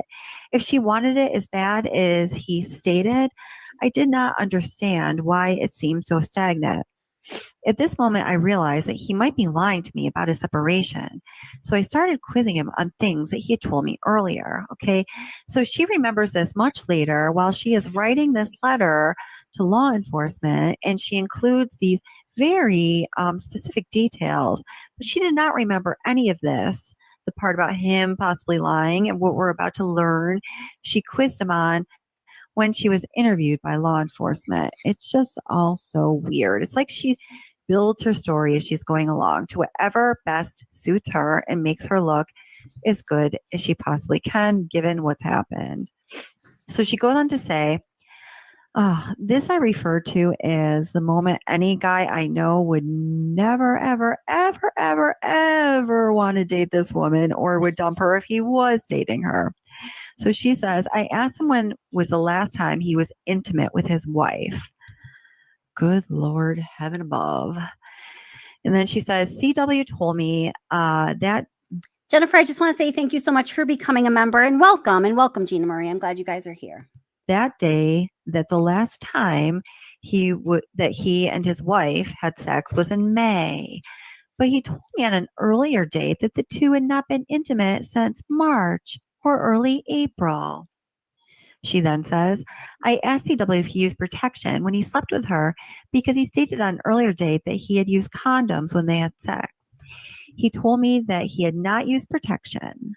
She goes on to say, I asked him if he was lying about the separation, and CW said no in capital letters. I asked him if he was actively trying to have a child with SW since they had unprotected sex. He said no in capital letters. I left his house. So I think the reason that this is relevant, the difference we see here between her verbal account that she gave law enforcement when she was interviewed and this written account that she gave law enforcement after she had time to think about it and think about what was going to make her look best, was that in her first verbal account, you know, it's all about him and Shanann and their marriage, even though she won't say Shanann's name, and him saving his beautiful life. But here, you know, and I don't know why she includes these details about asking him if, when they've been intimate. But, you know, I think this is probably more along the lines of truth, if anything. I think she did go down this line of questioning, asking him when they had last been intimate, et cetera, because it was never always about CW and definitely not Shanann or anyone else's happiness for that matter. It was always about her and her happiness and getting exactly what she wanted. Okay, so I guess that's all I So read from that letter. So let me pick back up with my current self. Sorry, I just took a little break to get some ice cream because ice cream makes everything better, including your throat. Okay, all right, let me bring the other one back into the stream here. Welcome to those of you coming in. I'm so glad you're here. Everyone say hello. If you're new to the channel, please say hello and let us know where you're from. All right. So sorry, that was just, if you just came in, you're like, what's going on? That was me reading this letter at a previous time because my throat's a little scratchy. All right. All right. Okay, so now approximately July 15th to the 19th continued from the above conversation. So she notes here that these interactions happened both through text and in person. Because, you know, obviously, if it happened in text, it's something she's uncomfortable about law enforcement reading because it incriminates her in some way. So she has to back it up, and she can, you know, fatten it up or skinny it down, you know, whatever it was that she was said that she doesn't want people to know about by adding things that maybe were or were not actually said in person, right? These are the ways of a skanky empanada. He tells me that he still wants a separation, but this time he states it's because he has never met anyone like me. Told him that he better not be doing that for me and that he needs to be leaving his current situation because it is what he and her both felt is best for their kids and themselves. Shaking my finger at him too. We spoke over the next several days and spent little time together, but I did not want to be intimate with him. I kept telling him that I thought he really needed to fix things with her and not to worry about building a relationship with me anymore. And you all get what this is really like, right? Told him that I had been asked out on at least 2 dates since I had known him and that I didn't go on either one and I was stood up. Told him that he took the respect and trust from our relationship because I felt like he was lying. About what? Having sex with his wife previously? I still kind of don't get that. Yeah, like back to the immaculate conception speculation. Probably not. Probably not. I don't see either Shanann or Chris as being Christ-like figures.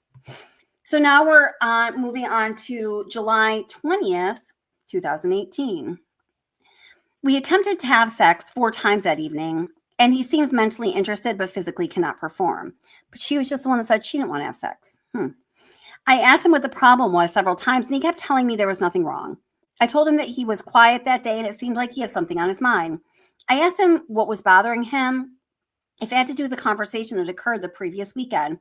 Chris says yes, told me that initially he was mad that I'd been asked out on dates, but then felt that he couldn't be mad because it would make him a hypocrite. Yes, it would, married man, wouldn't it?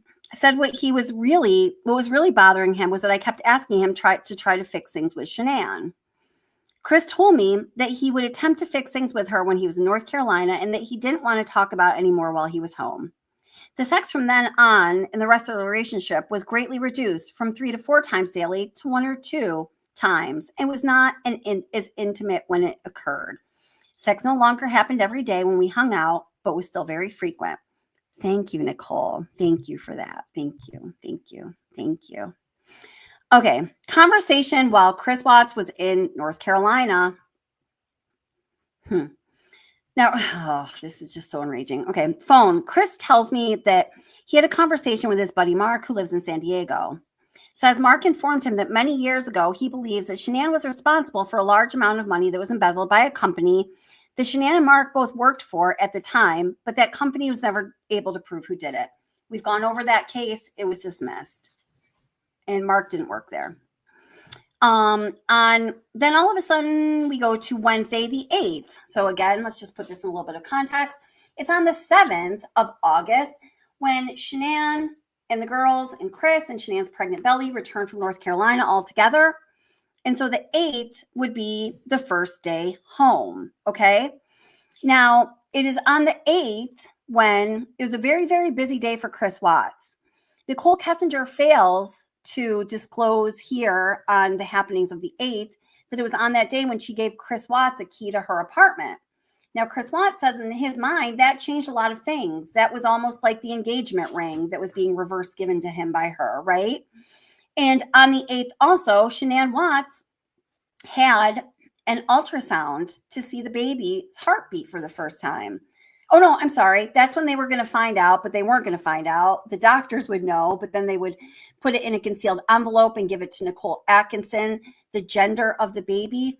Shanann asked Chris Watts to go to the ultrasound with her, although Chris Watts had already said that he did not want this baby, and Bella and Celeste were already enough. Chris Watts agreed, but we know from the geotab location features, and thank you to Footsteps of Murder, the channel who I've been referring you guys a lot to recently, who made me finally understand that this information really does exist, because I was a little confused about it, but it does, that Chris Watts went to Nichol Kessinger's house on this day right after work.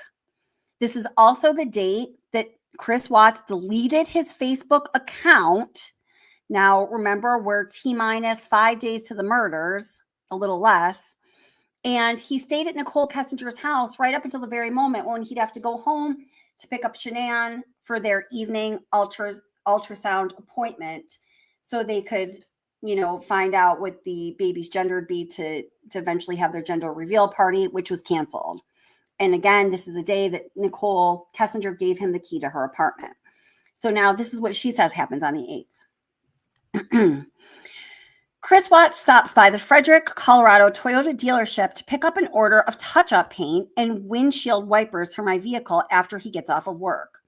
I pre-ordered the paint several weeks. He brings them to my house sometime between 3 and 4:30 that day. Right. And stays there till he has to go to the ultrasound appointment. And we don't know if she knew that was happening that day or not, but she probably did, because Shanann made it very clear on Facebook. I mean, we know that she did. She knew. Okay, now we're going to Saturday, the 11th. This is a day that, Shanann had left the morning before at like 4:30 in the morning. Nicole Atkinson picked her up. They were in Arizona on their Thrive Lavelle trip with Cassie and some other friends that were present there. And they were all very aware of Shanann's very poor mental state. Okay. So Kessinger says, though, on Saturday the 11th in person, Chris told me he didn't have any extra money for a deposit on an apartment. I told him that apartments nowadays were expensive for rent, and the damage deposits have to be fairly cheap. Otherwise, people can't afford the moving costs. He said that every time he got paid, he just watched his bank account dwindle down. Said he wished he had a way to prevent his disposable income from being spent. She left a lot out of this day, but there's more here. See? Oops. Let me just try to scroll down just a little bit again. Sorry, guys. My scroll feature just sucks. Maybe I can use my arrows. Try the arrow keys, Kelly. Yay. Okay. I told him that it's possible. All right, guys. Listen to this, okay? Talking about bringing Chris Watts' attention to the dire financial situation in the Watts house and putting emphasis on it. I don't know if John McSmith is still here, but he commented earlier, make no mistake about it, when Watts realized right around this time the financial situation that they were in, he was pissed. It really turned him, and it did, okay? So on the Saturday before the murders happened early Monday morning, I told him that it's possible to divide paychecks into multiple bank accounts, but that if he considered doing it, he would need to make sure he was responsible, that his mortgage and kids and his standard monthly bills were covered first. Told him that if Shanann Watts ever wanted child support, he would still be required by law to show proof of that income in the second account. Now, she says this is all said in person. So she is basically telling Chris Watts how to set himself up financially to pull a fast one over on his wife. I suggested that if he decided to do that, perhaps he contributes just a small amount. Wait, was this? I need to verify if this was said, if she said this was said in person or text. Okay, she said this was said in person. Okay. But, you know, she would not be mentioning this if some of this were not indicated in text. She certainly wouldn't message this, right? I suggested that if he decided to do that, perhaps just contribute a small amount that wouldn't impact his current living situation, i.e., scrape some money off the top that won't be noticed. This is a classic embezzlement technique, but would give him a cushion for the first month's bills when he transitioned to an apartment. But that was his discretion. On Monday, the 13th, continued from the above conversation. So she is disclosing to us that in the days before the murders and the days of the murder, she is turning up the heat and making him aware of the horrible financial situation that they are in. And she is giving him outs on how to get out of that financial situation and basically set him up to do something sinister or at least illegal and super shady. Okay. So she says on the 13th, continued from the above conversation on the text or the phone, suggested that the bank account idea again after he told me he thought Shanann was gone for the night at a friend's house. Asked him if any money was missing from their bank account, and Chris said no. Tuesday, the 14th, continued from the above situation.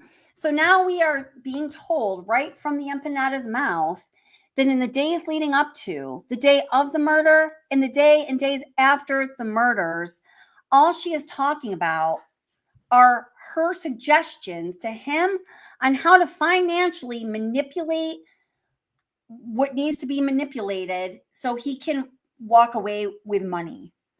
Chris told me he opened up a second bank account so he could start saving for an apartment. But then we go back to Monday the 13th. Text. Chris informs me his family is gone and asks me to call him when I have a chance. When I call Chris Watts, he informs me that the cops were at his house and that he would need to call me back. I was unaware that his wife had missed a doctor's appointment or his kids missed school that day, or that her friend had tried to contact her or that he had tried to call her and didn't get a response, or that the friend had stopped by the house earlier to check on her. I asked him why the cops were there. Chris informed me that Shanann's friend Nicole had called them. Chris says that the media are arriving. I was confused and asked him why they were there. Chris tells me that Nicole called the media. I asked Chris why he believed Nicole would call the cops and the media. He said Nicole wasn't being very nice to him, informed me that she was sitting in the car or on the phone with Shanann's mom. Asked how Nicole knew Shanann's mom. Chris informed me that Nicole used to work with Shanann's mom. I asked if he thought Nicole was a friend that was trying to help Shanann get away for the day. Chris says no. Why would Nicole be helping Shanann if she was the one who called the cops?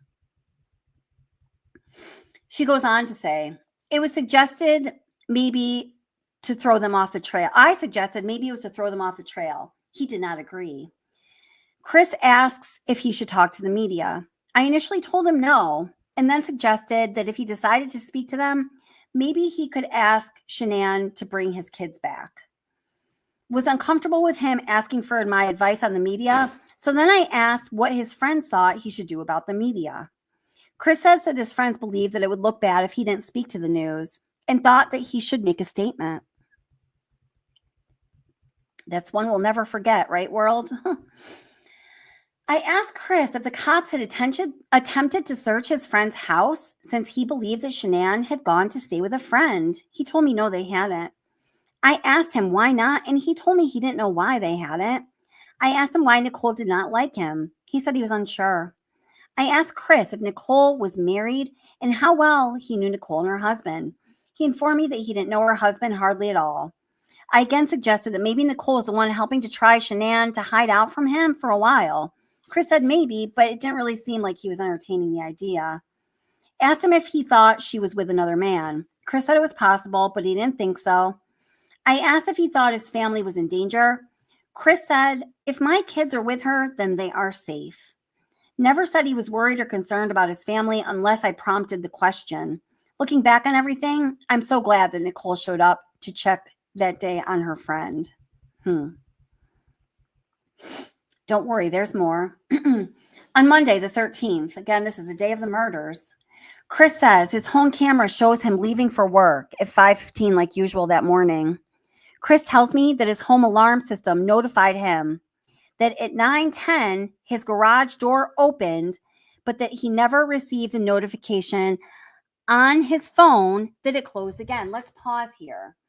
Do you remember in the August 16th interview, the one where her father is present at the table, the yellow table, you all know, the last one that we got the video of, and her father says, what is it that you told me he said about 9 a.m. on Monday? She's like, no, we're still on Sunday, Dad. And Kobach, like a dumbass, is like, yeah, we're still on Sunday. Don't worry, we'll get there. And she looks so worried. I'll try to find that clip. And then, they're able to pass that moment without her actually talking about the 9 a.m., whatever happened on Monday at 9 a.m. that her dad brought up. This is significant. So again, here she says, Chris tells me that his home alarm system notified him that at 9:10 his garage door opened, but that he never received a notification on his phone that it closed again. Do you think it was more like he asked her if she had in fact closed the door? I asked him if his garage was open when he got home from work that day, and he told me no. Because remember, this is the cover my ass letter. And if she talks about in this letter, it's because she is trying to wash away something that she knows is going to hang her. Okay. I asked Chris if he thought that Shanann left the garage door at 9:10 that morning. He suggested that either she left through the garage door or the back door because there was no footage of her leaving on his front door camera. I asked Chris if there was any sign of forced entry, and he told me no. Now, just look at how much space in this letter she uses to try to explain away this mentioning of the 9:10 a.m. garage door opening notification from Vivint. Again, guys, this is absolutely critical to the actuality of this case. I am 1,000% certain of that, and I think many of you are too. Told me he didn't want to keep talking about the subject and asked me if we could talk about something else. And so I think that is the end of that. So what I'm going to do now is, and welcome to all of you who came in just recently. I am going to open up panel if anyone wants to come up and comment on any of this. Before, I have thoughts on all of it, very clear thoughts, but I would like to really hear from you guys if anybody is willing and wanting to come up to talk about this, okay? So I'm extra slimy, Kylie says, yeah. Yeah, Justice A through Z says, so NK left their house at 9:10 a.m. Yeah, girl, I believe so. I mean, yeah. What do you guys think? That's what I want to know. So there's the link to panel. While I'm waiting to see if you guys are going to be brave little souls and come up, and please do. I'd love to hear from you. I won't be able to stay on for too long because I do have to work in the morning, and it's really icy here, so I'm going to have to get up extra early and, de-ice and all that crap. I'm going to just see if I can bring up that little clip from that one interview that I just referenced. So just give me a second. If you're backstage, if you do decide you want to come up. Hold it here. I got it up here. So now what I have to do is go to here. I'll show you what I have to do. So then this is how, oh, good. Justice A through Z. I'm going to give you in 1 second, honey. I'm so glad you're coming up. I'll show you. This is how I find things pretty quickly, like when we're talking about them. And I think everyone can do this. So, okay. So I go to the video, and on my videos, I have transcript enabled. A lot of people do these days. So then I go down to my description and I go to the, this one but I don't really even want to read through it. So I'll just show you what I was going to show. I forgot that I put timestamps on this. So I'm going to go to show transcript. And then it's going to come up in a moment right next to the video. This is your little lesson on how to find things embedded in videos. So now I'm just waiting for the little circle to stop circling. And this is a 3.5 hour long interview, so it might take a second. And then I'm going to press Control F to find something in the text.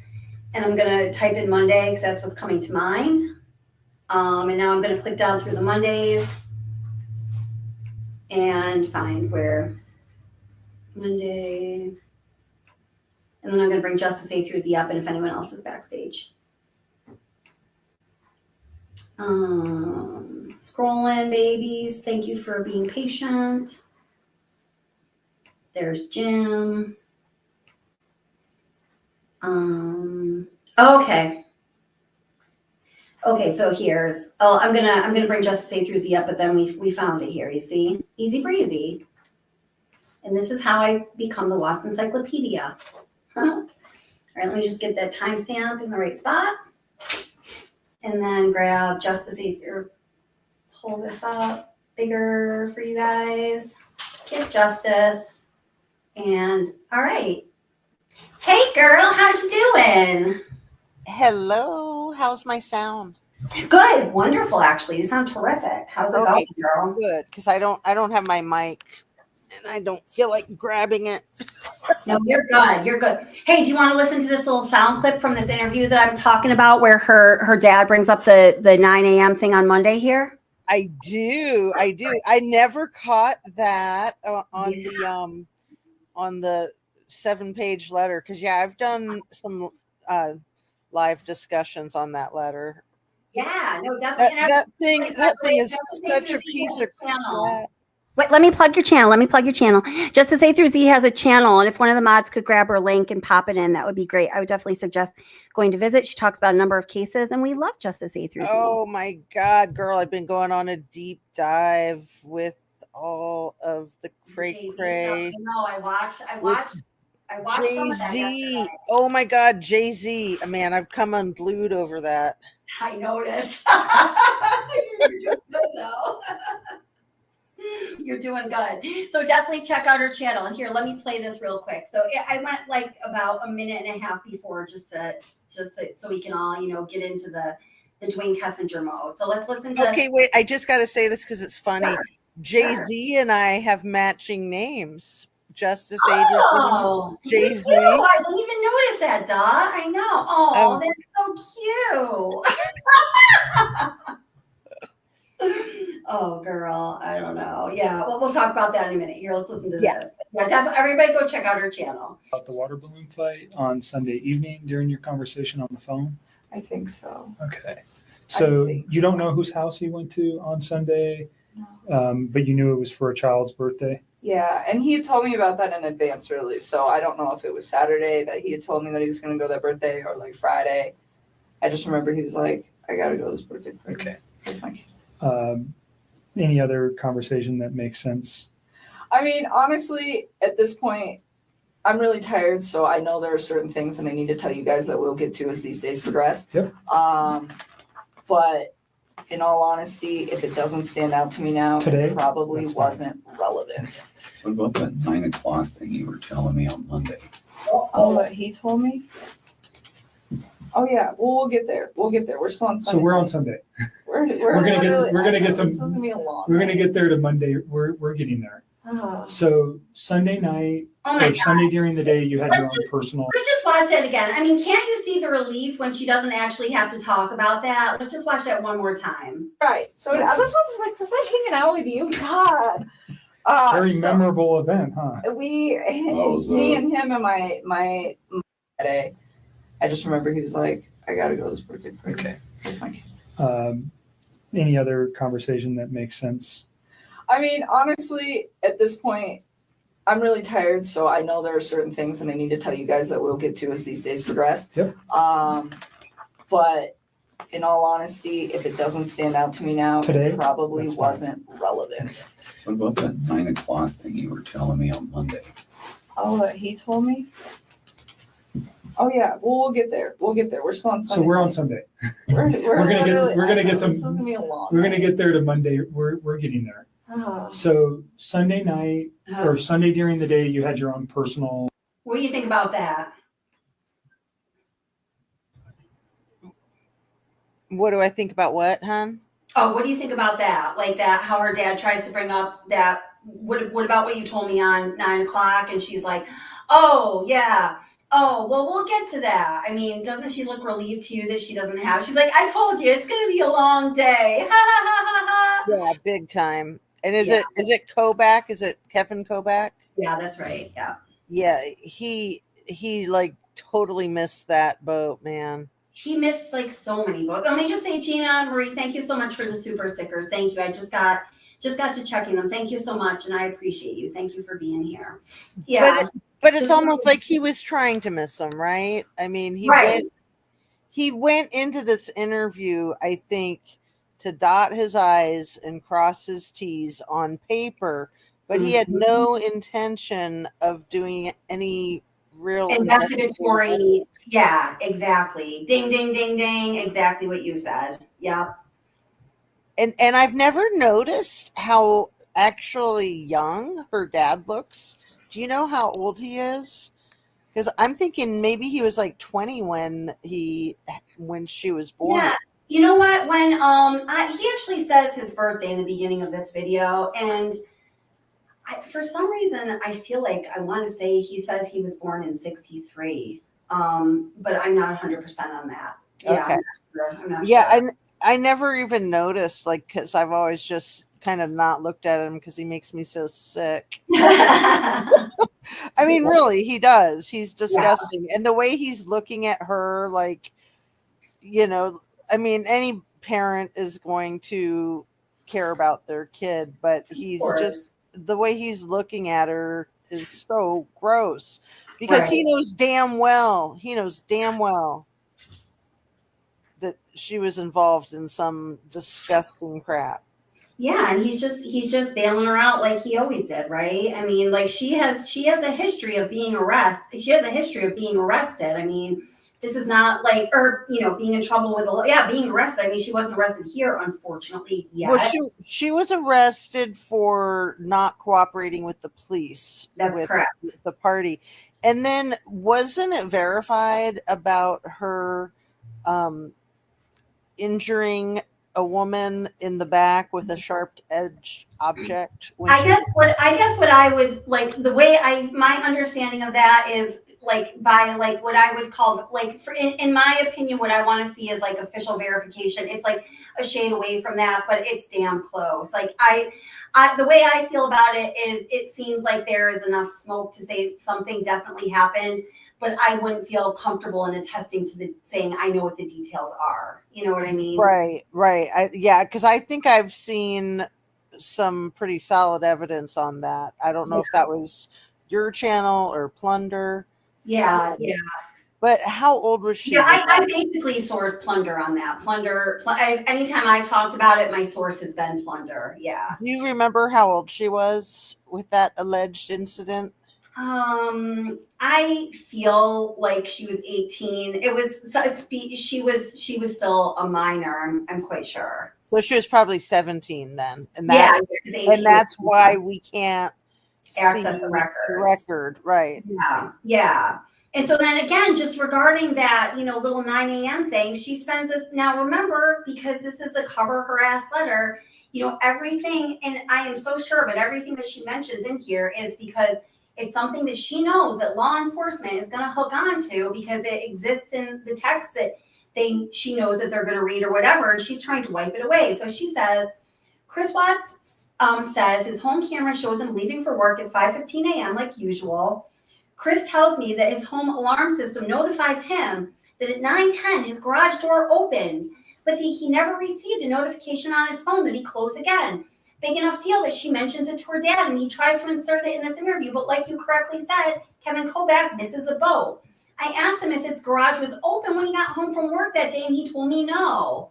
I asked Chris Watts if he thought that Shanann left out the garage at 9:10 that morning. He suggested that she either left out the garage door or the back door because there's no footage of her leaving through the front door on that camera. I then asked him if there's any sign of forced entry, and he told me no. It's just all very, very curious, my friend. It's just disgusting. It's just gut wrenching. Yeah. Yeah. She's so disgusting. Yeah. Oh, hey, this is an interesting question because I was just thinking about this today. Kylie, welcome to the channel. Says, anyone else following the Madeline Soto case and see the parallels with NK and Jen Soto's immunity deal? So I was just saying in the very beginning, which was a while ago now, I'm going to be doing 4 more live streams before Christmas, and the next one, which will be tomorrow night or Tuesday night, I'm not sure which, we're going to be talking about the Soto case, and I actually do want to talk about that. Not only do I see a lot of parallels with those so-called immunity deals, and I'm still not 100% sure on the nature of the Soto so-called immunity deal because it was derivative immunity, which is just situational and momentary by nature. That's what it is. It's not like a blanket immunity, meaning immune from any charges, like barring you're not dishonest with law enforcement or something like that. So I'm still, I really need, I need to get like the tilted lawyer or someone on here to comment on that, I think. But I also see a lot of parallels in the way they handle questions and the way they manipulate and mislead people. Really good call, Kylie. Yeah. It's almost like a kind of a sexism or reverse sexism. Like they want to nail the dudes, but they can't wrap their minds around these women being equally as disgusting. Yeah, no, I mean, it is, certainly is in a way. And I mean, I don't know if, equally, because I like in the Stefan Stearns case, like I personally believe that he I think he single-handedly took the life of that beautiful little girl. And, I think Chris Watts in this situation is more to blame for the eventual murders. And that is all up for debate on both accounts because we do not know all the details, but that they could even be accountable in any way. It's really screwed up. And Farah, thank you very much for the super sticker. I appreciate it. Thank you for being here.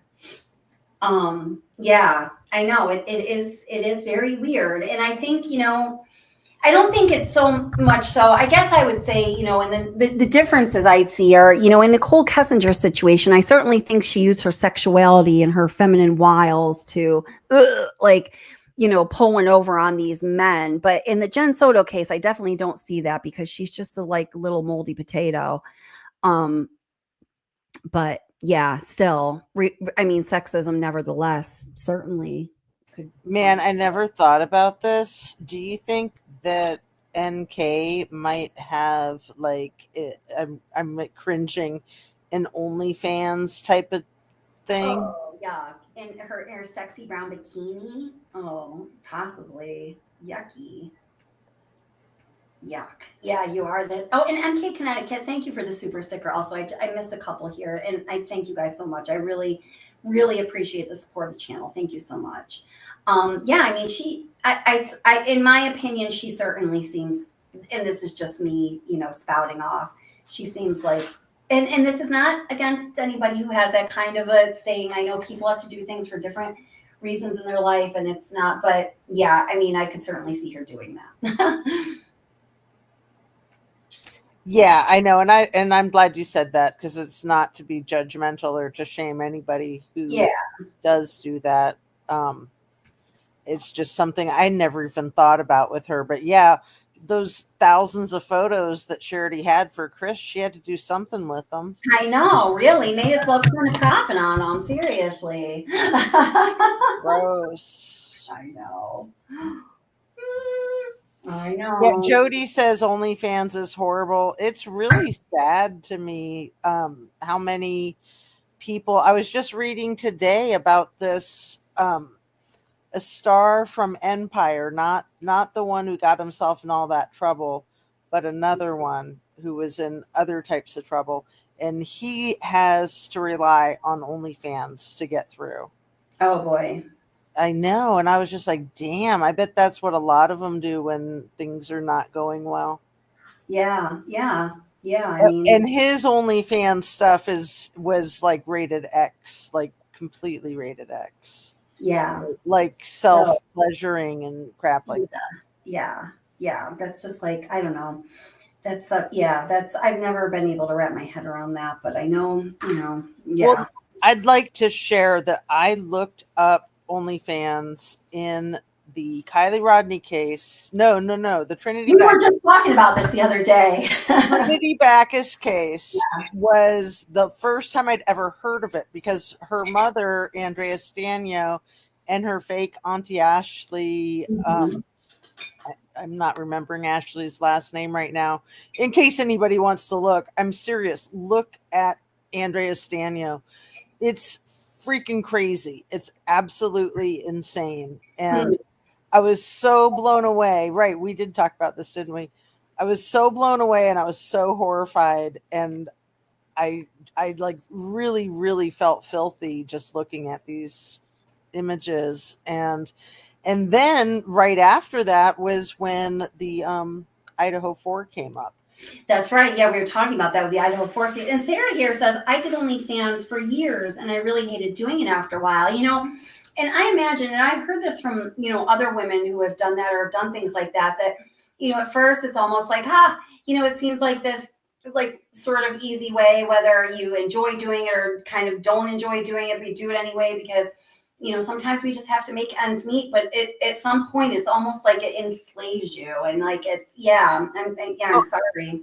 And how many of these people, like I suspect in the Idaho 4, how many of these people are not making money off their OnlyFans, but other people are making money off of their OnlyFans, like they're being pimped out basically. Absolutely. It's almost like this. It's like, I totally agree with you, girl. I totally agree with you. And Kylie Cosmo says, okay, but can somebody clarify this? And I actually have an answer for you. And some people already know this. I'm going to give them the quick little answer though, y'all. Did they end up recovering all the deleted stuff? Okay. So I have a friend, Alex, who's an attorney who I got finally to look at this case. He's a defense attorney. He has a non-for-profit, does pro bono work up in North Jersey, let's say.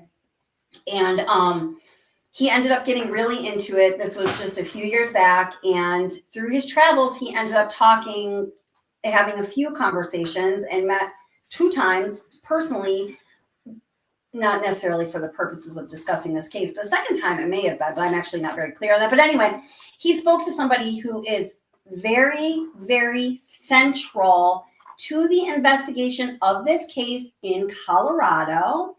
And that person disclosed to him that they recovered 100% of the SMS type text messages, your standard text messages that went back and forth between Chris Watts and Nichol Kessinger. Now, did they uncover all of the message through those third-party messaging apps and whatnot?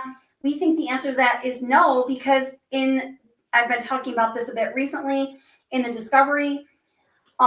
Michael Prill, the detective who wrote the official timeline and the prelude to it, states that he, just out of his own investigative curiosity, was able to find out that there were some files there that had a stem that like linked them to, some kind of like underneath the layers storage system, which ended up being the secret calculator app in this case. And he was applying for another search warrant to do a deeper dive into the electronic devices in this case. That was on October 31st of 2018. It is the very next day that District Attorney Rourke and his underling, Stephen Wren, got on a plane, flew across the country, and stayed with the Ruchek family for 3 days. And in my opinion, and I think there's ample evidence to even make this a statement, convinced them to allow Chris Watts to make the plea that was accepted without any conditions in exchange for taking death penalty off the table, which was total bullshit. The connection I'm making here is there is a reason, and I know what that reason is. And someday that is going to be public knowledge one way or another. Have you and I talked about this offline, about this, Justice? I am kind of at a loss. Okay. I'm So not we sure. won't go too far into it, but there's a reason why he did not want that looked any deeper in the phones looked any deeper into. And I believe it is one of the compelling reasons that he, at that moment, with just a few days later, after that came across his desk, said, we need to put an end to this one way or another. The quickest and easiest and laziest way to do it was to accept the plea from Chris Watts without condition, and that is what happened. Therefore, we do not know if the result of the investigative work ever was to uncover anything above and beyond the SMS style text messages, but all those standard text messages were, yes, recovered 100% in full from all phones. Now, do you believe that NK was having an affair with like a CEO of Anadarko? I don't think so. Maybe. Because that would explain why they were protecting her and not following through. It would explain it, but a lot of things would explain that. I haven't seen any evidence personally that makes me think that. She's just kind of a skank, so maybe somewhere along the road, but I don't think it's connected to this case. There was a different reason that she had to be protected, and it was to protect themselves from a big error that they made, essentially. But you can't say what that is right now? I cannot, but we can talk about it tomorrow. Okay. Like on the phone. Yeah. Cool. Yeah. So, yeah. Sorry guys, I don't need to be like weird like that, but it's so frustrating just going back to the first interview with her when they're in the park and there's all that wind noise. You can barely make out a single word. It's crazy. Yeah, I know, it is crazy. It is. It's the worst. It is. But you know what? I think I'm going to wrap things up because we're on about 2 hours here, and I'm going to get going to bed because I've been having a rough couple of weeks. So I want to get a good start to my week this week. I got 5 days of work left before Christmas break and enjoying all of that. But is there anything else you want to talk about? Because I'm so glad that you came up. Oh, well, thank you for having me. And I just want to recommend Bee Propolis. Have you tried that? Have you ever heard of it? No.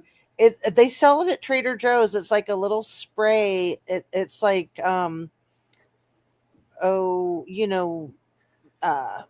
there's another thing with. Oh, did you tell me about this before when my allergies were like bothering me? No, that was the oil in the ears. Oh yes, dude!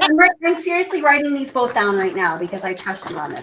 The oil in the ears is so important. I'm in my 50s and I never knew anything about like that your ears. You know what? I'm actually going to do the oil in my ears, like because I have some oil I can do. I'm going to do that tonight. And when you're dry because of the winter and all that, but the Bee Propolis is like it just helps your immunity system. That's what I'm trying to think of. Awesome. Yeah. Thank you. Yeah, now I'll check that out. Yeah, so everybody try out some Bee Propolis. We got a good suggestion here from Justice A through Z. She's done it.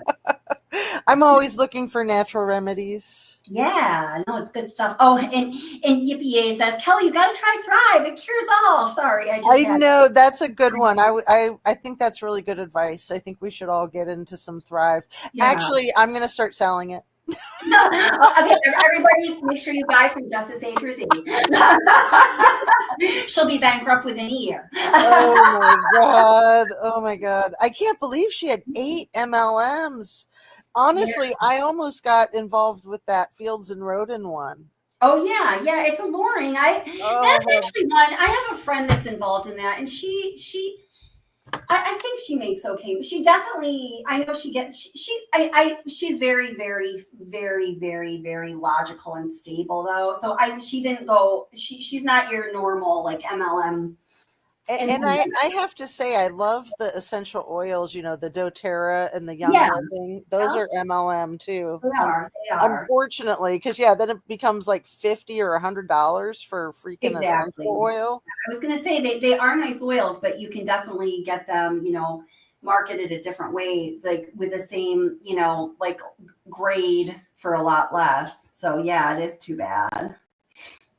But I also really appreciated the conversation people were having in chat about motherhood, because it is the hardest job in the world. And I actually was employed as a professional nanny more than once before I had kids. And I just don't feel like anything can prepare you for having kids. Oh no, absolutely not. Absolutely not. Taking care of other people's kids is nothing like being a parent. Nothing Yeah. like it. It's weird. No, you're totally. It's weird. And I want to say hats off to you, Kelly, because honestly, in my experience, having one kid was the hardest.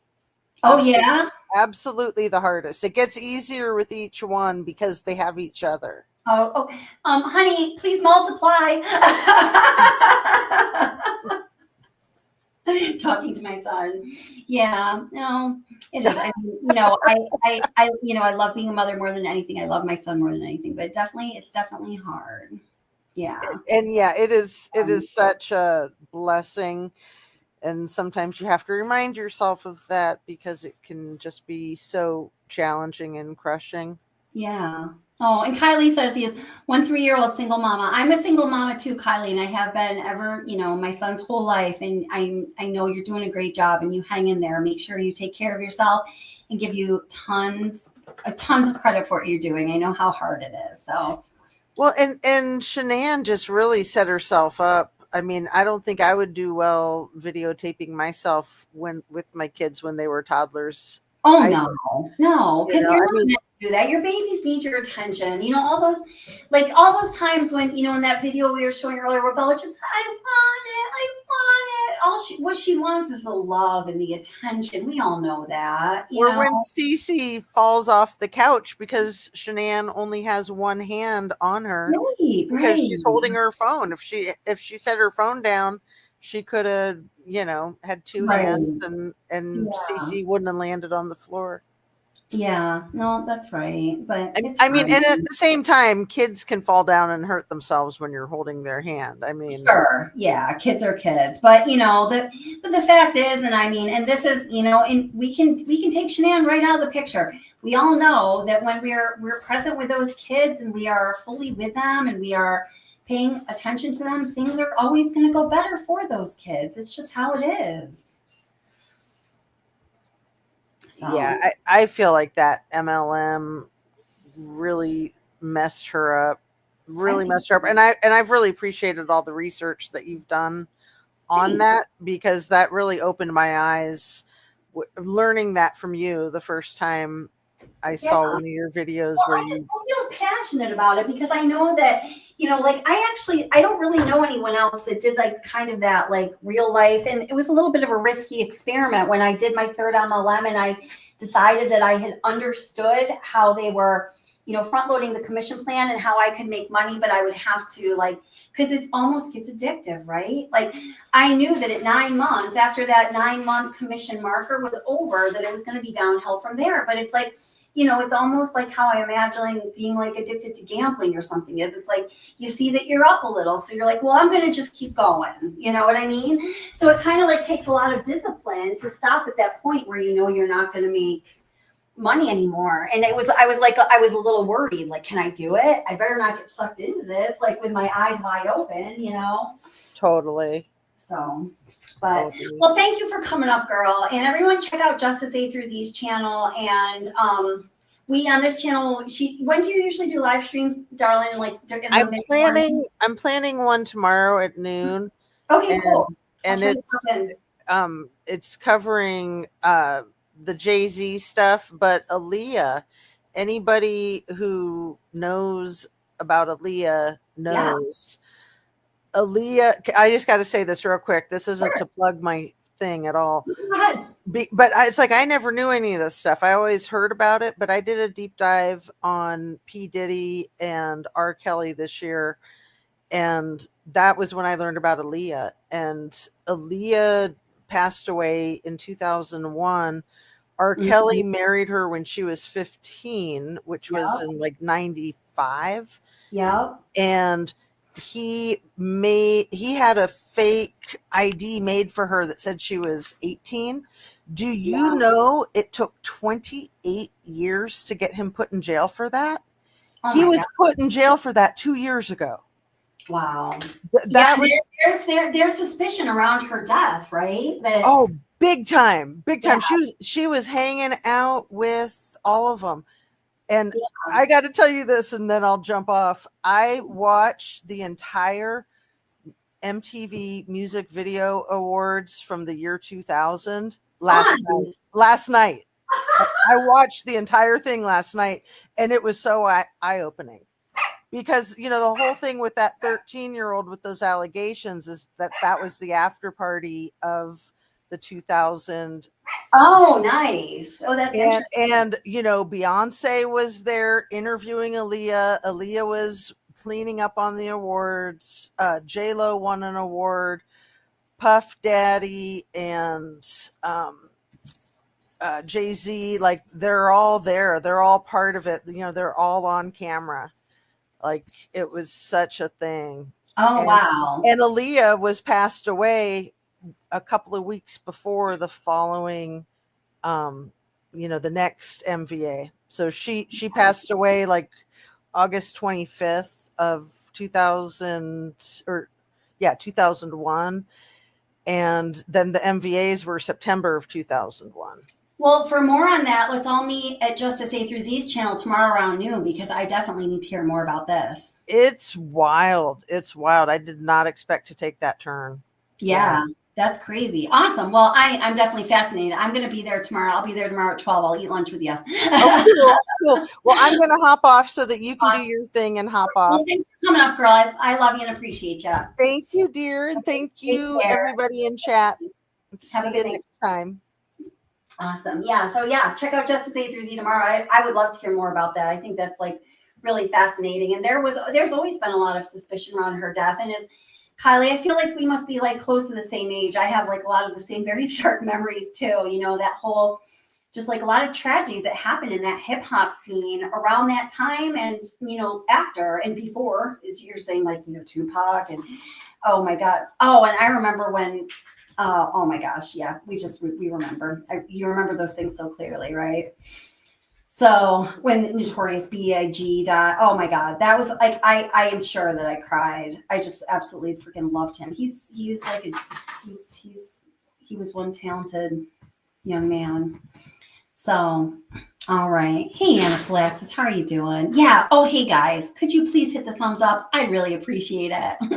And thank you guys for those of you, Gina Marie and MK Connecticut and Farah that gave super stickers. Thank you so much for supporting the channel. And Jennifer became a member, and Deidre Gay gifted a Watch the Obsession membership. Thank you guys so much. I really appreciate all of you. So listen, either check out Justice A through Z tomorrow during the day to hear more about this Aaliyah Jay-Z scandal. Really interesting stuff I haven't like officially dove into. I'm excited to learn more about it. And either tomorrow night or Tuesday night on this channel, we're going to be talking Soto, and I'm going to be doing 4 more live streams before Christmas. So stay tuned. They're usually around 9 p.m. Eastern time because it just seems like that's when I can get my shizzle together. I appreciate all of you. Thank you so much, moderators, for everything. Subscribers, members, OGs, people who are new to the channel. I appreciate all of you, and we're just gonna keep at it. So please, again, do click like. You know how much it helps a channel out, and I hope to see you all tomorrow night or Tuesday night. I think it's probably gonna be Tuesday. Let's make it Tuesday night. Yeah, tomorrow's Monday. Tuesday night, we're gonna be talking Soto. So I hope to see you guys then. Thank you so much for being here. Remember, life is hard, so please be kind to each other, and most of all, be kind to yourself because you totally deserve it. Love you guys, and I'll see you soon.